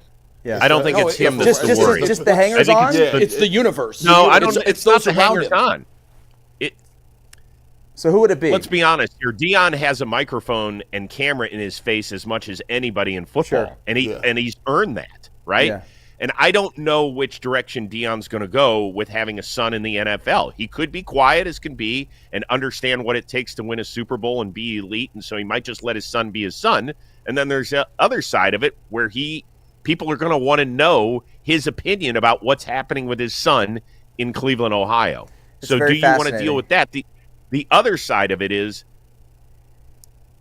and this is just my eyes, and maybe it's not just my eyes, but people I've talked to, Shedeur, he didn't get Deion's legs, okay? Oh, no. He's not athletic. He is not super athletic. Go look at the last 8 quarterbacks that were left standing. How many of them were strictly pocket passers? Stafford, who could move a little bit when he was younger, when he needed to. He's now 36. Jared Goff. Anybody else? Not Everybody really, else no. could move. Shedeur, like I said, if you watch him, and I know a lot of this had to do with Colorado's line, but You don't think he can move doesn't like great. Mahomes moves? No way. No, he's nowhere close to moving like Mahomes. Nowhere close. Patrick Mahomes won that game with his legs the other day. Yeah, And he does it every I know, January. but he's not Lamar Jackson is my point, and maybe that's a bit of an He doesn't extreme. need to be Lamar, but Yeah. he has to be. Joe Burrow moves great. Well, all I'm saying is that I don't think he's got the shiftiness. I don't think he's got the – he was trying to extend plays in Colorado when it was the Pac-12 and then the Big 12, whatever conference they were in this year. Big I lost 12. track. Don't you understand what I'm saying? Yeah. Right? Like now he's going to be stepping it up a level where guys are going to be in his face all the time. I don't think he's got the ability. He certainly doesn't have Cam Ward's ability to escape pressure. No, I like Cam and Ward keep better, to guys be honest alive. with you, Chris. I do too. I do, yeah. Chris, we got a lot to get to, and I know you've got to go. Mike has a Cavs question, and then I want to talk to you about the Cleveland Sports Awards next week, which we're all excited about. Sure. But Mike, go ahead and shoot your Cavs question. Yeah, we're going to do this to wrap up today's show. Yeah, Chris, we Ben wanna do- Simmons is out. Mike, I'm not no more Ben doing Simmons that talk, again. I promise. That I is promise. over. I'll Darius talk about Garland Max also. Scherzer's new hair. I'll talk about anything else. I'm not going to talk about Ben. No, Ben Simmons is done. But we're going to end today's show with the percentage chance we think the Cavs can win the championship this year. G. Bush said 30% yesterday. And then the Ringer came out, just ironically timing, with their slices of the championship pie. They had the Cavs at 16. Chris, what percentage would you give the Cavs of having a chance to win the NBA championship this season? To win it? Oh, yeah. I would put it. I'd go closer to 16 than 30. I think 30 is really high for any team. Well, I'm a Kool-Aid drinker, Chris. Don't worry about me. I drink the Kool-Aid on all that stuff. So, That's okay. Yeah. That's okay. Yeah, I would say anything at between 10 and 15% at this point. I would see that as success at this point of the year. I'm sold. Count me in. It's hard to win a championship. I don't think there's 2 or 3 teams that can win title. I think there's more than that, and it all depends on health and stuff like that. To me, the most intriguing part of this is last year we looked at the playoffs and the structure of the team, and we said the backcourt is too small, even though they're both really good players, but it's too small when we get to the playoffs, and the front court's too big without able-bodied shooters that can stretch the floor or at least be a threat. Now, Mobley has obviously shot the 3-ball much, much better this year than he has in seasons past. And as long as that he has the ability to spread the floor and be a threat, then I'm not worried about playing he and Allen at the same time. I'm still worried about the size of the backcourt come playoff time. I think switches and things of that nature could be a problem. So I hope we make a trade. I don't know who that is, although Cam Johnson, I've got great restaurant suggestions for Cleveland, Ohio. All right, before you go, next week for the Ultimate Cleveland Sports Show, the Cleveland Sports Awards, I want to pitch quickly. If you're a fan, you've heard about these incredible evenings, but you've never been a part of them, the price to get in has always been very high. You're paying for $12,000 for a table or whatever it is. Now you can go for $75 if you're just Joe Sixpack, a fan. That gets you the after party, the food available at the after party. You can go to the pre-party, and then, of course, the evening itself. What I'm most looking forward to is your roundtable with 4 former Indians that were on that 95 team. I can't wait to watch that. Tell us a little bit about what you're going to discuss and how you're going to traffic that. Well, it's as much story time as possible. So there's going to be a certain faction of fans that'll be in that building that never saw the 95 Indians and don't exactly understand their part of history in the sports realm in our great city. And it literally saved baseball, I think, in our town. For those of you that never went to a game in Old Cleveland Municipal Stadium, it was incredible. I mean, there were 3,000 fans some nights in an 80,000-seat stadium. Mm-hmm. I literally had conversations with the left fielder when I would sit out there. No joke. You could talk to them. And then you get to this beautiful new ballpark and a team that grew up together, so much of it homegrown, and then you sprinkled in a couple of veterans like Oral Hershiser and Eddie Murray and Dennis Martinez and Tony Pena, and all of a sudden you've got yourself this incredible contender where in the 94 season we got punched in the jaw because of the work stoppage, and then in 95 we were wondering were we going to be able to deliver that same magic, and they went 144. They missed 18 games because of the delayed start to the season. 144 that year, and they played baseball the way that most teams play football. They would kick your ass, and they had the other team shaking in their boots in that other dugout. I have talked to pitchers that faced that team, and they said, we knew we had no chance in that building. Zero chance, and guys who were very accomplished. So I can't wait to get these stories out of the likes of Kenny Lofton and Jim Tomei. Charles Nagy will be there. Mike Hargrove still trying to work on one or two maybe surprises that could join us as well. But can't wait to relive those moments. It was fascinating because we went from 0 to 100, it felt like, in the blink of an eye. It was, I think, my favorite time as a sports fan was covering the 95 Indians as well as the 97 Indians. That 97 team, although the composition was a little different, lost in 7 games and extra innings down in Miami. That whole era, Chris, I know that you hold it near and dear as well. I can't wait for that evening. It's going to be a blast. If you want to get tickets, you saw the website. You can just search Cleveland Sports Awards, and it'll take you to a spot where you can buy tickets. It's going to be a great night, Chris, and I'm looking forward to seeing you in person.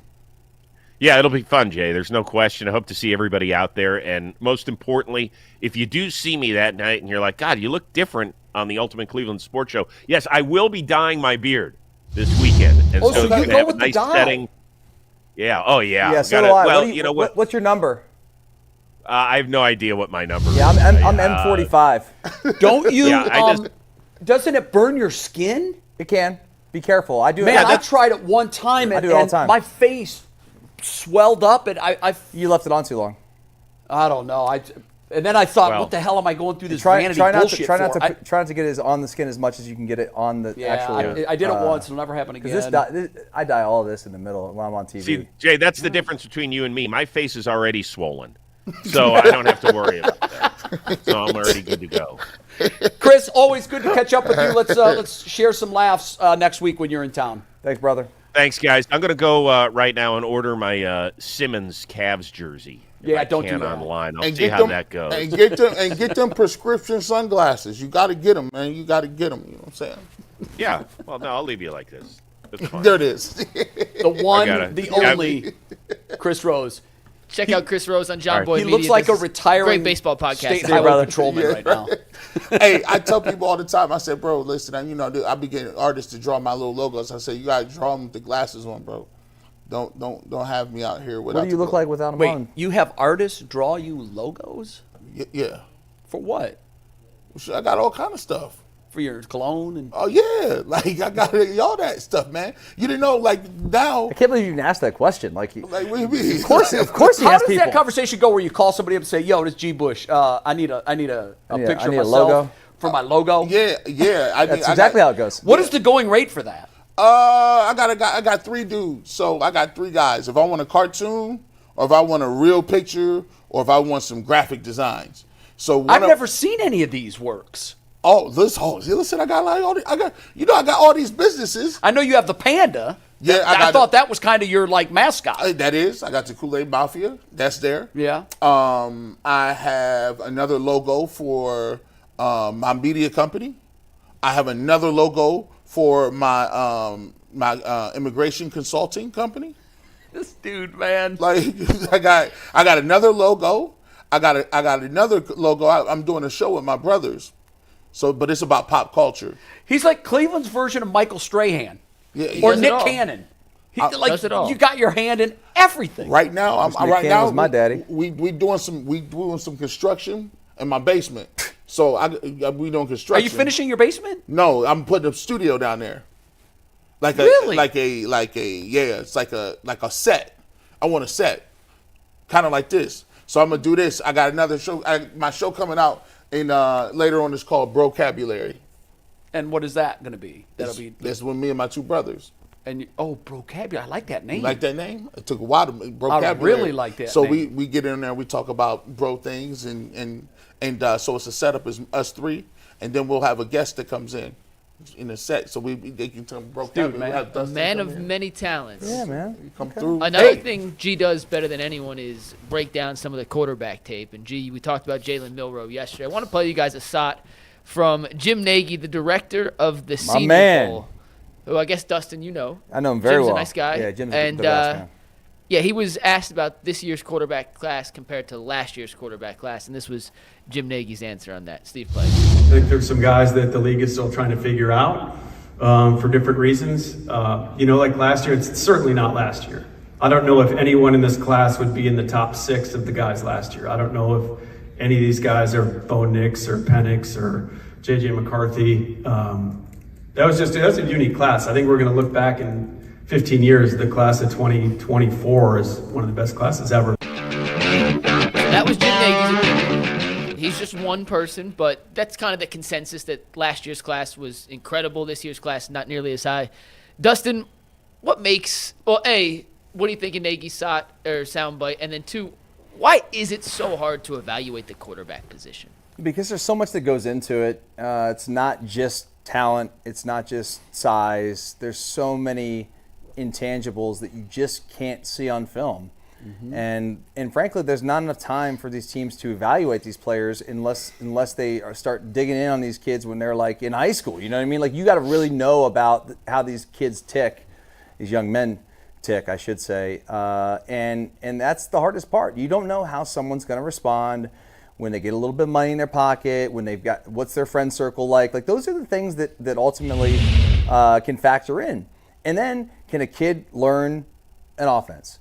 What sort of offense are you going to put him in? The coordinator and the head coach, are they going to mold their offense around this guy's skill set, his strengths? Like there's so many different variables that go into it, which is why you see guys who are drafted high, go to a team, fail, and a lot of times recently, and we've seen it with guys like Baker and Darnold as of late that have gone other places, Geno Smith had success because of the system and the opportunity.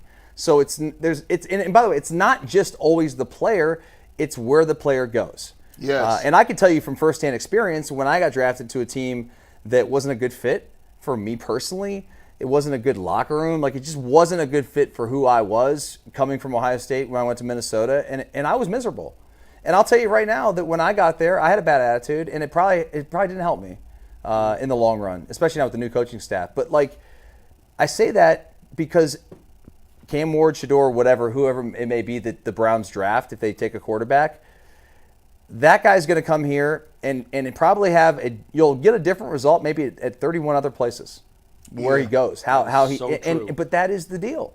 I couldn't Before you agree guys chime more in on with that you. real quick, Jay, Dustin, do you have any issue with Jim Nagy saying what he said, though? based No, on the because actual what he's comments? saying, well, number one, Jaden Daniels is the reason why that class is going to be an all-time great class, because Bo I Nix think helps it too. Sure, but when you've got a quarterback that just did what Right. Daniels did as a rookie, Set the new standard. it sets the bar really high. And then Nix went to the playoffs, okay? And people think McCarthy's going to be a really good player. Yeah, we'll see. I mean, Statistically, Caleb Williams there's been some pretty darn good quarterback classes that have come out here been some really recently good since classes. 2017. I have no problem with what he said. I think it's true. I don't know that necessarily Bo Nix would have been drafted ahead of Cam Ward, let's say, if Cam was in last year's draft. I don't know that for sure. I think the grade that most scouts had on Bo Nix was a late first round, early second round grade. It was out of necessity. Denver needed one, and then he was left. And so, and the way they're looking at it now, they're on their knees praying to the football gods. Thank you Thank you. We would not have done that. That was not our plan, even though I think they've gone on record now saying that they love that kid all along. Well, they got their guy, and it's a perfect fit for them. To your point, if there are so many more variables that go into evaluating quarterbacks, and I don't know how you prioritize the most important. I've talked to scouts about this. I've talked to head coaches about this. I've talked to general managers about this. I'm fascinated by this. And I had a conversation with Tim Couch about this at one point. So if you're building the quarterback in the lab and you have 10 clubs that go in the bag, like on your golf game, you're putting your putter first because it's the most important club. Everybody thinks it's the driver. It's not. The putter is the most important. So for me, it's my sandwich, but yeah, good. Well, it's different for most people. It's the putter. If you the putt short well, game, man, yeah. I tell everyone this: cut your putts in half, your handicap falls substantially. Yeah, it's on the green. Well, so I'm fascinated by the way people that have studied the game for a lifetime prioritize the skill set necessary to be a great quarterback. And I've gotten, by the way, you talk to 10 people, you might get 8 different number one answers. I've had. The one I get the most is decision-making and mental ability. And to your point, can they learn the offense? There's a famous clip. I wish I had it ready and I would show it. Drew Brees was a guest on the Stephen Colbert Show. And Colbert, like me, was fascinated by the play sequence call. Oh, I saw that, yeah. It is one of the most fascinating clips you'll ever see. Just YouTube it, Google it. I saw it. It's worth the watch. What Drew does is he said, well, he said, how do you remember? How do these guys remember everything? He goes, no, they don't. They don't have to. There is a sequence in there for the linemen, for the wide receivers, for the running backs, and they're listening for their cue. And so an average call might be a full sentence long. Everybody in the huddle is just listening for the part that they need to know. Yep. And then he tripped everybody out, including Colbert, when he said, and then, as difficult as that is, after I go through all of that, then I'll say, kill, and then he'll read another long sequence. Literally, the time it takes to call the play is about 8 to 10 seconds. And they're doing it at warp speed, which Drew did on the show, which you can really appreciate. So he rips through this play call, and then he gets to the kill and says, now that is, if I decide at the line of scrimmage to kill the play, now we're going to this. And in that moment, you get the real grasp of how intelligent these guys have to be. They have to be. There is no dummy playing quarterback in the NFL, for starters. So that's why the number one answer for me in the people that I've talked to, they always say, up here. And then they'll go arm, legs, athleticism, size. There's all these different clubs that they're putting in their bag. But what's crazy to me is there is no manual for how to do it. You mentioned, what do they like? What are their friends like? That's a club too, because in Johnny Manziel's What's case, he do in his spare time? What's his he hobbies destroyed the competition in college and got here, and because he didn't have the work ethic and because he didn't have the right people around him, he failed spectacularly. And I will make one other point. Always keep this in mind. The teams that are drafting these players are, for the most part, dysfunctional. They won 1 game last year or 3 games last year. So they're not the Steelers. Such a great point. They're not the teams that live at the top of the food chain. They're teams that, by definition, have some dysfunction. And that makes it even more difficult.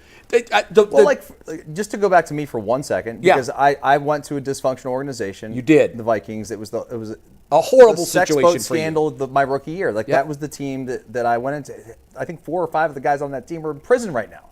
Are they really? Yes. Bad guys, dude. Bad guys. Wow. Anyway, I remember I was in Minnesota. This is my rookie year, and the Buckeyes were playing the Gophers. And I came to the team dinner, and I sat with Tressel, as the captain, spoke to the team. And we were talking, and Tress was just like, he got it.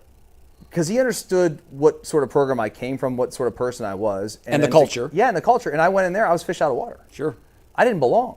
And I was uncomfortable, and I didn't like it. And frankly, it ended up being just a really awful situation. So these young guys with all this talent get drafted by dysfunctional teams, and oftentimes The intoxication again, I'll come back to that. It's overwhelming when you have a number 1 overall pick sitting there behind a Tyrod Taylor or a guy that you know isn't the answer. The fan base starts chirping. The crowd starts chanting. The media starts writing. And the intoxication is get him in there. Look at the Green Bay Packers as an organization that never spends time at the bottom of the food chain. And look at, when it comes to the most important position in all of sports, look at their transition in that position. Not to say they haven't had some misses, but they go from Brett Favre to Aaron Rodgers to Jordan Love. And what one thing did all of that progression have in common? Brett learned in Atlanta, so came in with some experience.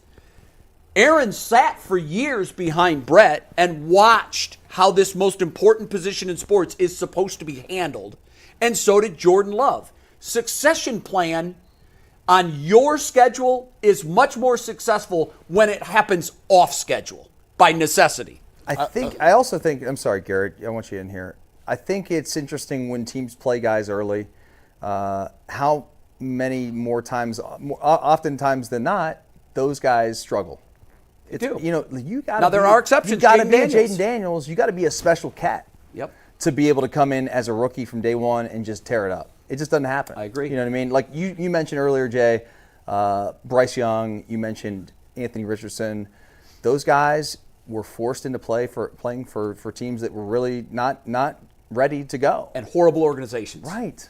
Typically. Right. I think Sorry. when you look at it, I think the most important thing to me is like intelligence is key. Arm strength, leadership.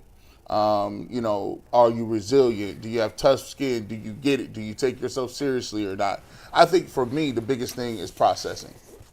Can you process what a defense is trying to do to you in under 2 seconds? See, I agree with that. I kind of put that in with intelligence. Yeah, that. But it is like a grace under fire thing. Dude, you can't just tell by the Wonderlic scores how these guys can get into a huddle and regurgitate what Drew Brees did on Stephen Colbert. Can't do it. And then there's pre-snap.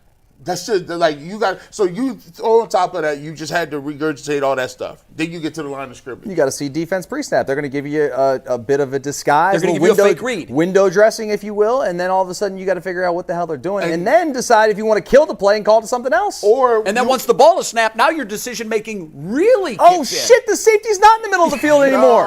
Wasn't even no cover 2. This was cover 3. They fooled me. Or if you're really good, they just make it up. Like if you're the top of the food chain, they just say, "Hey, I know we Kelsey Mahomes, man. Yeah, like we're gonna break all tendency. We're gonna act like we're in cover 2, but we're gonna be in cover 2 on this side, but we're in man coverage and the defensive. They doing all this other stuff, and they doing that in the locker room to make you feel you're confused. I think the most uncomfortable thing about drafting a quarterback is it's completely luck. And no one, it's almost like this. Like I'm sure there's some mathematician out there that I got smart one year and was like, yeah, let me look at these algorithms. There has to be an algorithm that can tell me how to win the lottery. And then they're like, no. Yeah. They're like, there's a Powerball. When they add one more number, here's how your statistics jump up greatly. And with a quarterback, you have all of these all these skill sets, all of these different variables, and all of them are important. And just one of them going wrong can screw up all the other ones. I absolutely love that analogy because you've got to get 6 balls, with the 6th one being a completely new pool of numbers. You've got to hit on all of them. And if one of them is wrong, you've got a worthless ticket. But if you hit on all of them, you've got hundreds of millions of dollars in riches. You got Joe Burrow or Patrick Mahomes, Lamar Jackson. Or did you it even comes to you in losing. I watched Josh Allen after that game, and he sat there. Mm-hmm. Lamar Jackson has too. On that podium and was like, and you could tell he's processing. Did you see the? Yeah, that he's processing. I got to live with this for another 12 months. And even in that loss, He understands it. I'm bearing it the most. It isn't them. I didn't get it done when I needed to. Right. And it didn't even need to be said. And it was that Even when your tight end drops a ball that keeps the drive alive. right. Even when he took the deep breath and said, I'm going to feel bad for myself for about 48 hours, and I guarantee he's working out right now. He's And finding a way to get better. I promise you, and we're Bills fans in my home, and my son has no doubt that they're going to be back. Right. Because of that guy. I agree with that. And you see that confidence. There's a difference between when you lose like that and you got a guy, you're like, hey, listen, no problem. Hey, man, we had a great year. We're going to be back, though. Right. You're not arguing and fighting, talking about who's going to get fired. You're like, we're going to be back. We played a great team. They had a great quarterback. Listen, but we're going to get it done. And that is the most brilliant thing to me and why football is the best sport, because you got to have a lot of things go right. It's that orchestra. It's everything that Justin, comes together. On Monday, you weren't here, but I made this statement. I'm curious to get your thoughts on it. Yeah. I think the AFC right now is almost exactly like it was during another heyday of great quarterbacks in the conference. What I see now in the AFC is Patrick Mahomes playing the part of Tom Brady, Lamar Jackson playing the role of Peyton Manning, and Josh Allen playing the role of Ben Roethlisberger. Or Breeze, or whoever. Breeze was And in Breeze the was NFC. in there. But AFC, yeah, I'm sorry. I'm talking about what I gotcha. specifically in the conference. What's so... Who's Phillip Rivers? I mean, Yeah. I mean, look at Phillip Rivers for his career. He was the guy that never got one. He's going to be a Hall of Famer, by the way. Of course he is. And people forget about that, but like he was, because he played with those other awesome dudes. He played with three other guys at almost the exact same times. There was some overlap in their careers, but for most part, the bulks of their careers with those four guys. And Phillip Rivers is the odd guy out in this conversation. And by the way, I mentioned what's going on in the AFC right now. Who's Joe Burrow? Like, who is he? Great question. So you've got in the AFC this quagmire. You've got this, what reminds me of somehow Manning managed to get it done. Somehow and Flacco win two got it Super done. Bowls. Flacco snuck in there and got one. But also Roethlisberger won Super Bowls. And then Russell Wilson's in there. Yeah. It's crazy. Yeah. I saw a stat, Jay, since the turn Yeah. of the century, since the year 2000, the NFC, and I hope I'm getting this right, the NFC's had 23 different quarterbacks. Yeah, I and saw the that too. AFC is 7. Yeah, and that's in the why. last 25 years. Because that's where they were, and that's where they are. So the path to the NFC or to the Super Bowl in the NFC has been notably easier over the last 30 years than it was and is in the AFC. It's so, not only the conference, but the division is stacked because Unbelievable. For the next decade, you got to face Burrow Burrow and Lamar, Yeah. and Pittsburgh. Every year at Pittsburgh is a loss, pretty much. You know- because they're just going to out-tough you. You know, I live in my fears. I said Monday also, and I like Will Howard a lot. I don't like him at 2 at all. I like him a lot if I can get him in the second or the third round. Living in my fears, wake up with this nightmare. Everyone passes. The Steelers get him, and he becomes Ben Part 2, a guy we should have taken, a guy that was built for our division, size, pedigree, and that's the kind of thing that Pittsburgh would get right and that we would mess up. I have a funny feeling Pittsburgh's going to get Jalen Milroe. I'd be fine with that. I'd cheer that move. Just like I cheered would? when they drafted Kenny Pickett. I When they don't know, drafted man. Kenny Pickett, I said, oh my God, I love this. This guy's not an NFL quarterback. I don't like that. I think Milroe's going to be a good quarterback. I don't. They're gonna get. Now, here's who they will draft. They're drafting Jack Sawyer. Oh, Well, Pittsburgh? no, Oh, that's hell another yeah. one. They always take the Ohio State They're studs. drafting Jack Sawyer. I mean, if you look at the You know what you're Ohio gonna get. State talent that's been on their roster, and I did this, the Browns, up until about 5 years ago, because that's when I did it, the Browns had only drafted like 8 Buckeyes ever. They, for whatever reason, and it's all the regimes, have had this thing against taking Ohio State players. That's not a good plan. Like the teams that you should draft players from are the blue bloods in college football. Yeah, and the one that's 90 minutes down the road. That you should be at every It's a no-brainer. freaking And a lot of these kids are from the state of Ohio. They should know Will Howard's Social Security number by heart. I hope they do. Seriously, like Do why you do think you he's not? going to translate at the next level? And if not, what will keep him from being a success? Man, I don't know. I don't know that there's one thing that could hold him back. I just think that we only saw him for a year. Yeah. And there's so much pressure on him. He had a body of work before that where he was good. I didn't watch Kansas State. No, but we know this. He was good. We know that as they looked at the landscape of all the quarterbacks they could pull from, they got it right. They got the right guy. He ran the ball. He ran the ball so much at Kansas State. Yeah. And then when he got to, They didn't even let him throw the ball at Kansas State. I want to give you this. But that's why I like him so much. When he had to throw the ball, that guy was throwing dots. In 1 year, in 1 year to go from a running quarterback to a throwing quarterback. Throwing quarterback. I was like, I didn't know you had that in your game. I'll give him credit for that because they put the ball in. That was a big time throw against Notre Dame. He made big time throws in all four playoff games. That was a big time throw, and he can use his legs. I will give you one thing about him. He's a leader. That's guys rally around him. And I got to tell you, when the season started, especially after the Oregon game, I thought his decision making was flawed. I still don't like the way he handled the clock. Mm-hmm. But what I love most about him was he absolutely threw his arms around that failure. He did interviews in which he said, "I'm going to be honest here. I still wake up at night where I'm having that nightmare where it's 20 seconds left again." Yeah. And he put it in his crawl and made him better. He embraced his failure. He learned from it, and he overcame all of these incredible obstacles. Look, after the Michigan game, they were done. They were done. And this kid helped take this program to the pinnacle. And that adversity is not something to, don't dismiss it. Don't take it for granted because it crushes smaller. There are a lot of people out there, most people, by the way, that fold under crumble. That. Yes, and he did not. They can't deal with it and can't keep things together. And that dude, give him a lot of credit because Ryan did a hell of a job too with the team. He's the leader, but the quarterback. Yeah, I'm not going to hate it. If they end up with him, I'm not going to hate it. And not to mention, for a guy who spent less than a year with this team, to get everyone bought into him, and the way he talks about it. He's going to miss his Ohio State experience more than all the other guys. When you hear him do interviews, he says, "This is my family. This is my brotherhood. My regret is I only got 1 year here." Yeah. I love the kid. Yeah, I do too. Maybe he'll fail. I hope he doesn't, but I would not be disappointed. Root for kids like that, man. If he ends up here in Cleveland, I would not be disappointed about that at all.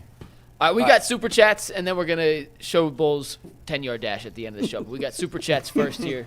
The first one comes from Forceman47, who says, any money paid to Kirk on his next contract is subtracted from what Atlanta owes him. He's not getting $30 million from anyone, so he'll sign for the bet million. Got it. That's what. Exactly. And I said that. I needed that explained to me. I'm not that smart.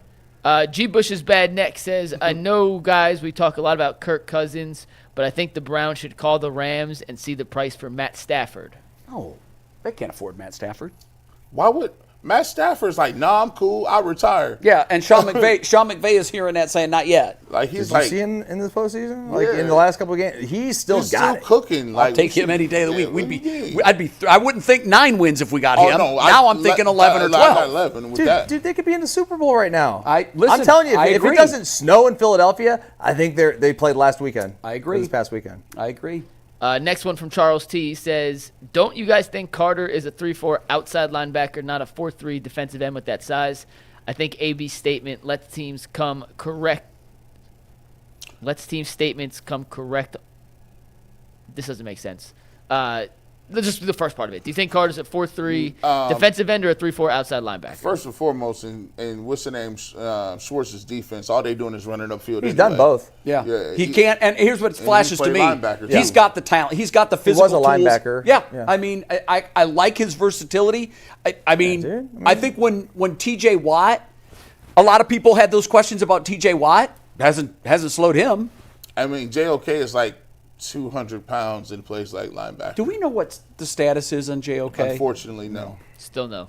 Man. Still no. I mean, because that changes a lot. It does change. Because I'm living in a world where I don't think JOK playing next year. So, I live in a world that he doesn't play again. Yeah. You do? Until That's he proves to everybody that he can not I don't think you can risk count on his him. life.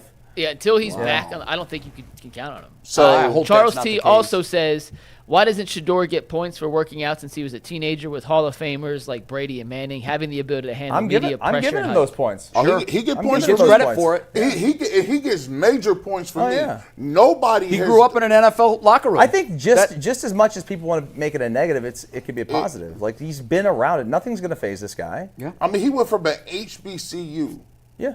to like Division I, like Big 12, and was like, yeah, I'm still gonna throw for 4,000. That's crazy. It is. All right, two more. R Mac Dog says, should the Cavs go after Jonas Valanciunas from the Wizards? I would, because I'm concerned about not having another big if Allen or Mobley gets hurt. He also has a chance to be physical against other bigs. I love that guy, man. I do too. love Hey, that guy. in unison. In unison. Give me him. Sign us up. like He is on Give me some tomorrow's Valanciunas, dude.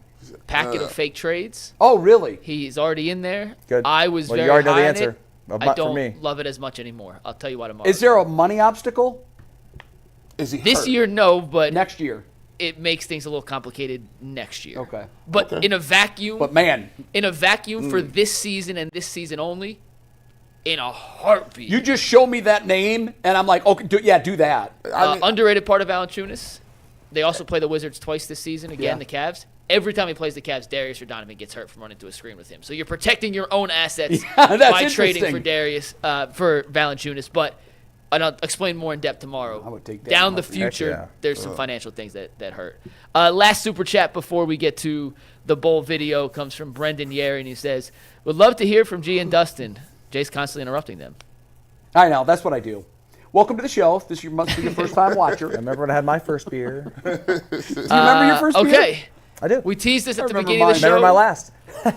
Anthony found it, and this is a minute clip from an overtime from June 20th Now, I have a of question. 2023. Did we measure it off? There's definitely not 20 yards from the It's 10 hallway yards. in the weight room through into here. We measured 30 feet Okay. with Herbie's tape measure in the weight room. Okay. Here's a minute from that wait to overtime, see and you this. can see Bull's wheels here. Take it away, Steve. Ian, you are officially the 30-yard marker. Okay, all right, Jason, you can clear out. All right. Jason, 30 you're- feet, flip not phone 30 yards. recording? Ian's got the timer. Ian, when you are ready, you count Bull down. Okay. On your mark. Get set. Run to the napkin. Go. Oh, Bull's beating Marquise. Bull's Yeah, he's definitely beating him. Was that a top- was that a- 3.75 was that a Bull. speed walk? 3.75 for It was a Bull. power walk. 3.75. That is a record. Okay, so I told you. I didn't even run. I told you. I just fast jogged right there. I told you. Fat jogged. Easy He said he money. fast Instead jogged. of taking Marquise Goodwin down. Hey, Oh, listen. I'm out of breath right now. Hey, look. oh, and then he shows us the stomach. So Hey, listen, this as is what shorts were officially as banned. always, MVP. They Coaches banned to them the chat. shorts games Always immediately. listen and open midriffs. Yeah. His belly didn't look that Bush bad was right. there. No, it was Give him not credit, right. yeah. Now So, wait. So first was- of all, at it the was start of 10 the yards. show, you told me it was sub 6, and I'm like, damn. Well, it was sub 6. I just forgot it was. Okay, 10 so yards. that equates to an almost 15-second Yeah. 40. Yeah, I remember the time being sub 6 in my head. Okay, well, for 10, I just had the distance There's very just off. a Think he huge could run difference 40 between in sub 10? what? Could he run a 40 in sub 10 seconds? Can he run a 40 in sub 10? No. No chance? No, I mean, if he did 10 in 3.75, so if you times that by 4, I think he's getting faster, though. he wasn't getting faster. It was like a speed walk. I don't know. Adam, if you're watching, dude, call me later. I want to know. I want to know if you can do it under 10. Maybe Here's- under 11? That's a long time. No, he would have to cover the first 10 in about under 2.5 seconds. I also think he was restricted by the hallway there. I think if you put him in like an actual football field, he'd be more comfortable to open it up. I wouldn't open up in that hallway. I'd be too scared. Yeah, because you got to slow down. Exactly. Sub. Now, I want to read you something that, this made me laugh so hard. But I want to I can't read it everything because I'll edit it, but it made me laugh. I love this guy so freaking much. I'll tell you, it's a fun He guy to said- work with, man. I gotta find. where it was. Was this in this chat? We've got like a million chats. Dustin knows how hard it is. People be trying to act like 4-4. I'll be laughing at people. Stop saying you run 4-4. Everybody don't run 4-4. You know how fast 4-4 is? People love to say that. 4-4-40. No. You're a 4-7. There are wide receivers in the NFL that wish they ran a 4-4. 4-7 guy. Okay, so here's what 4-7's fast. Here's what Bull said. In terms of the 40-yard dash, if you line me up with 10 other guys that were roughly my size and age, I guarantee I'd wipe the floor with all those effers. Hey, what's the record for? Somebody just broke the record for a 100-yard dash for a senior citizen, and I think they did it in like maybe 19 or 20 seconds. Well, that's blazing for someone that's like a senior citizen. Like 100 years old. Yeah, 100 years old. Well, now senior citizen is technically. We'll see you in overtime. Well, I don't know, man. That's according to Social Security. Because I'm sick.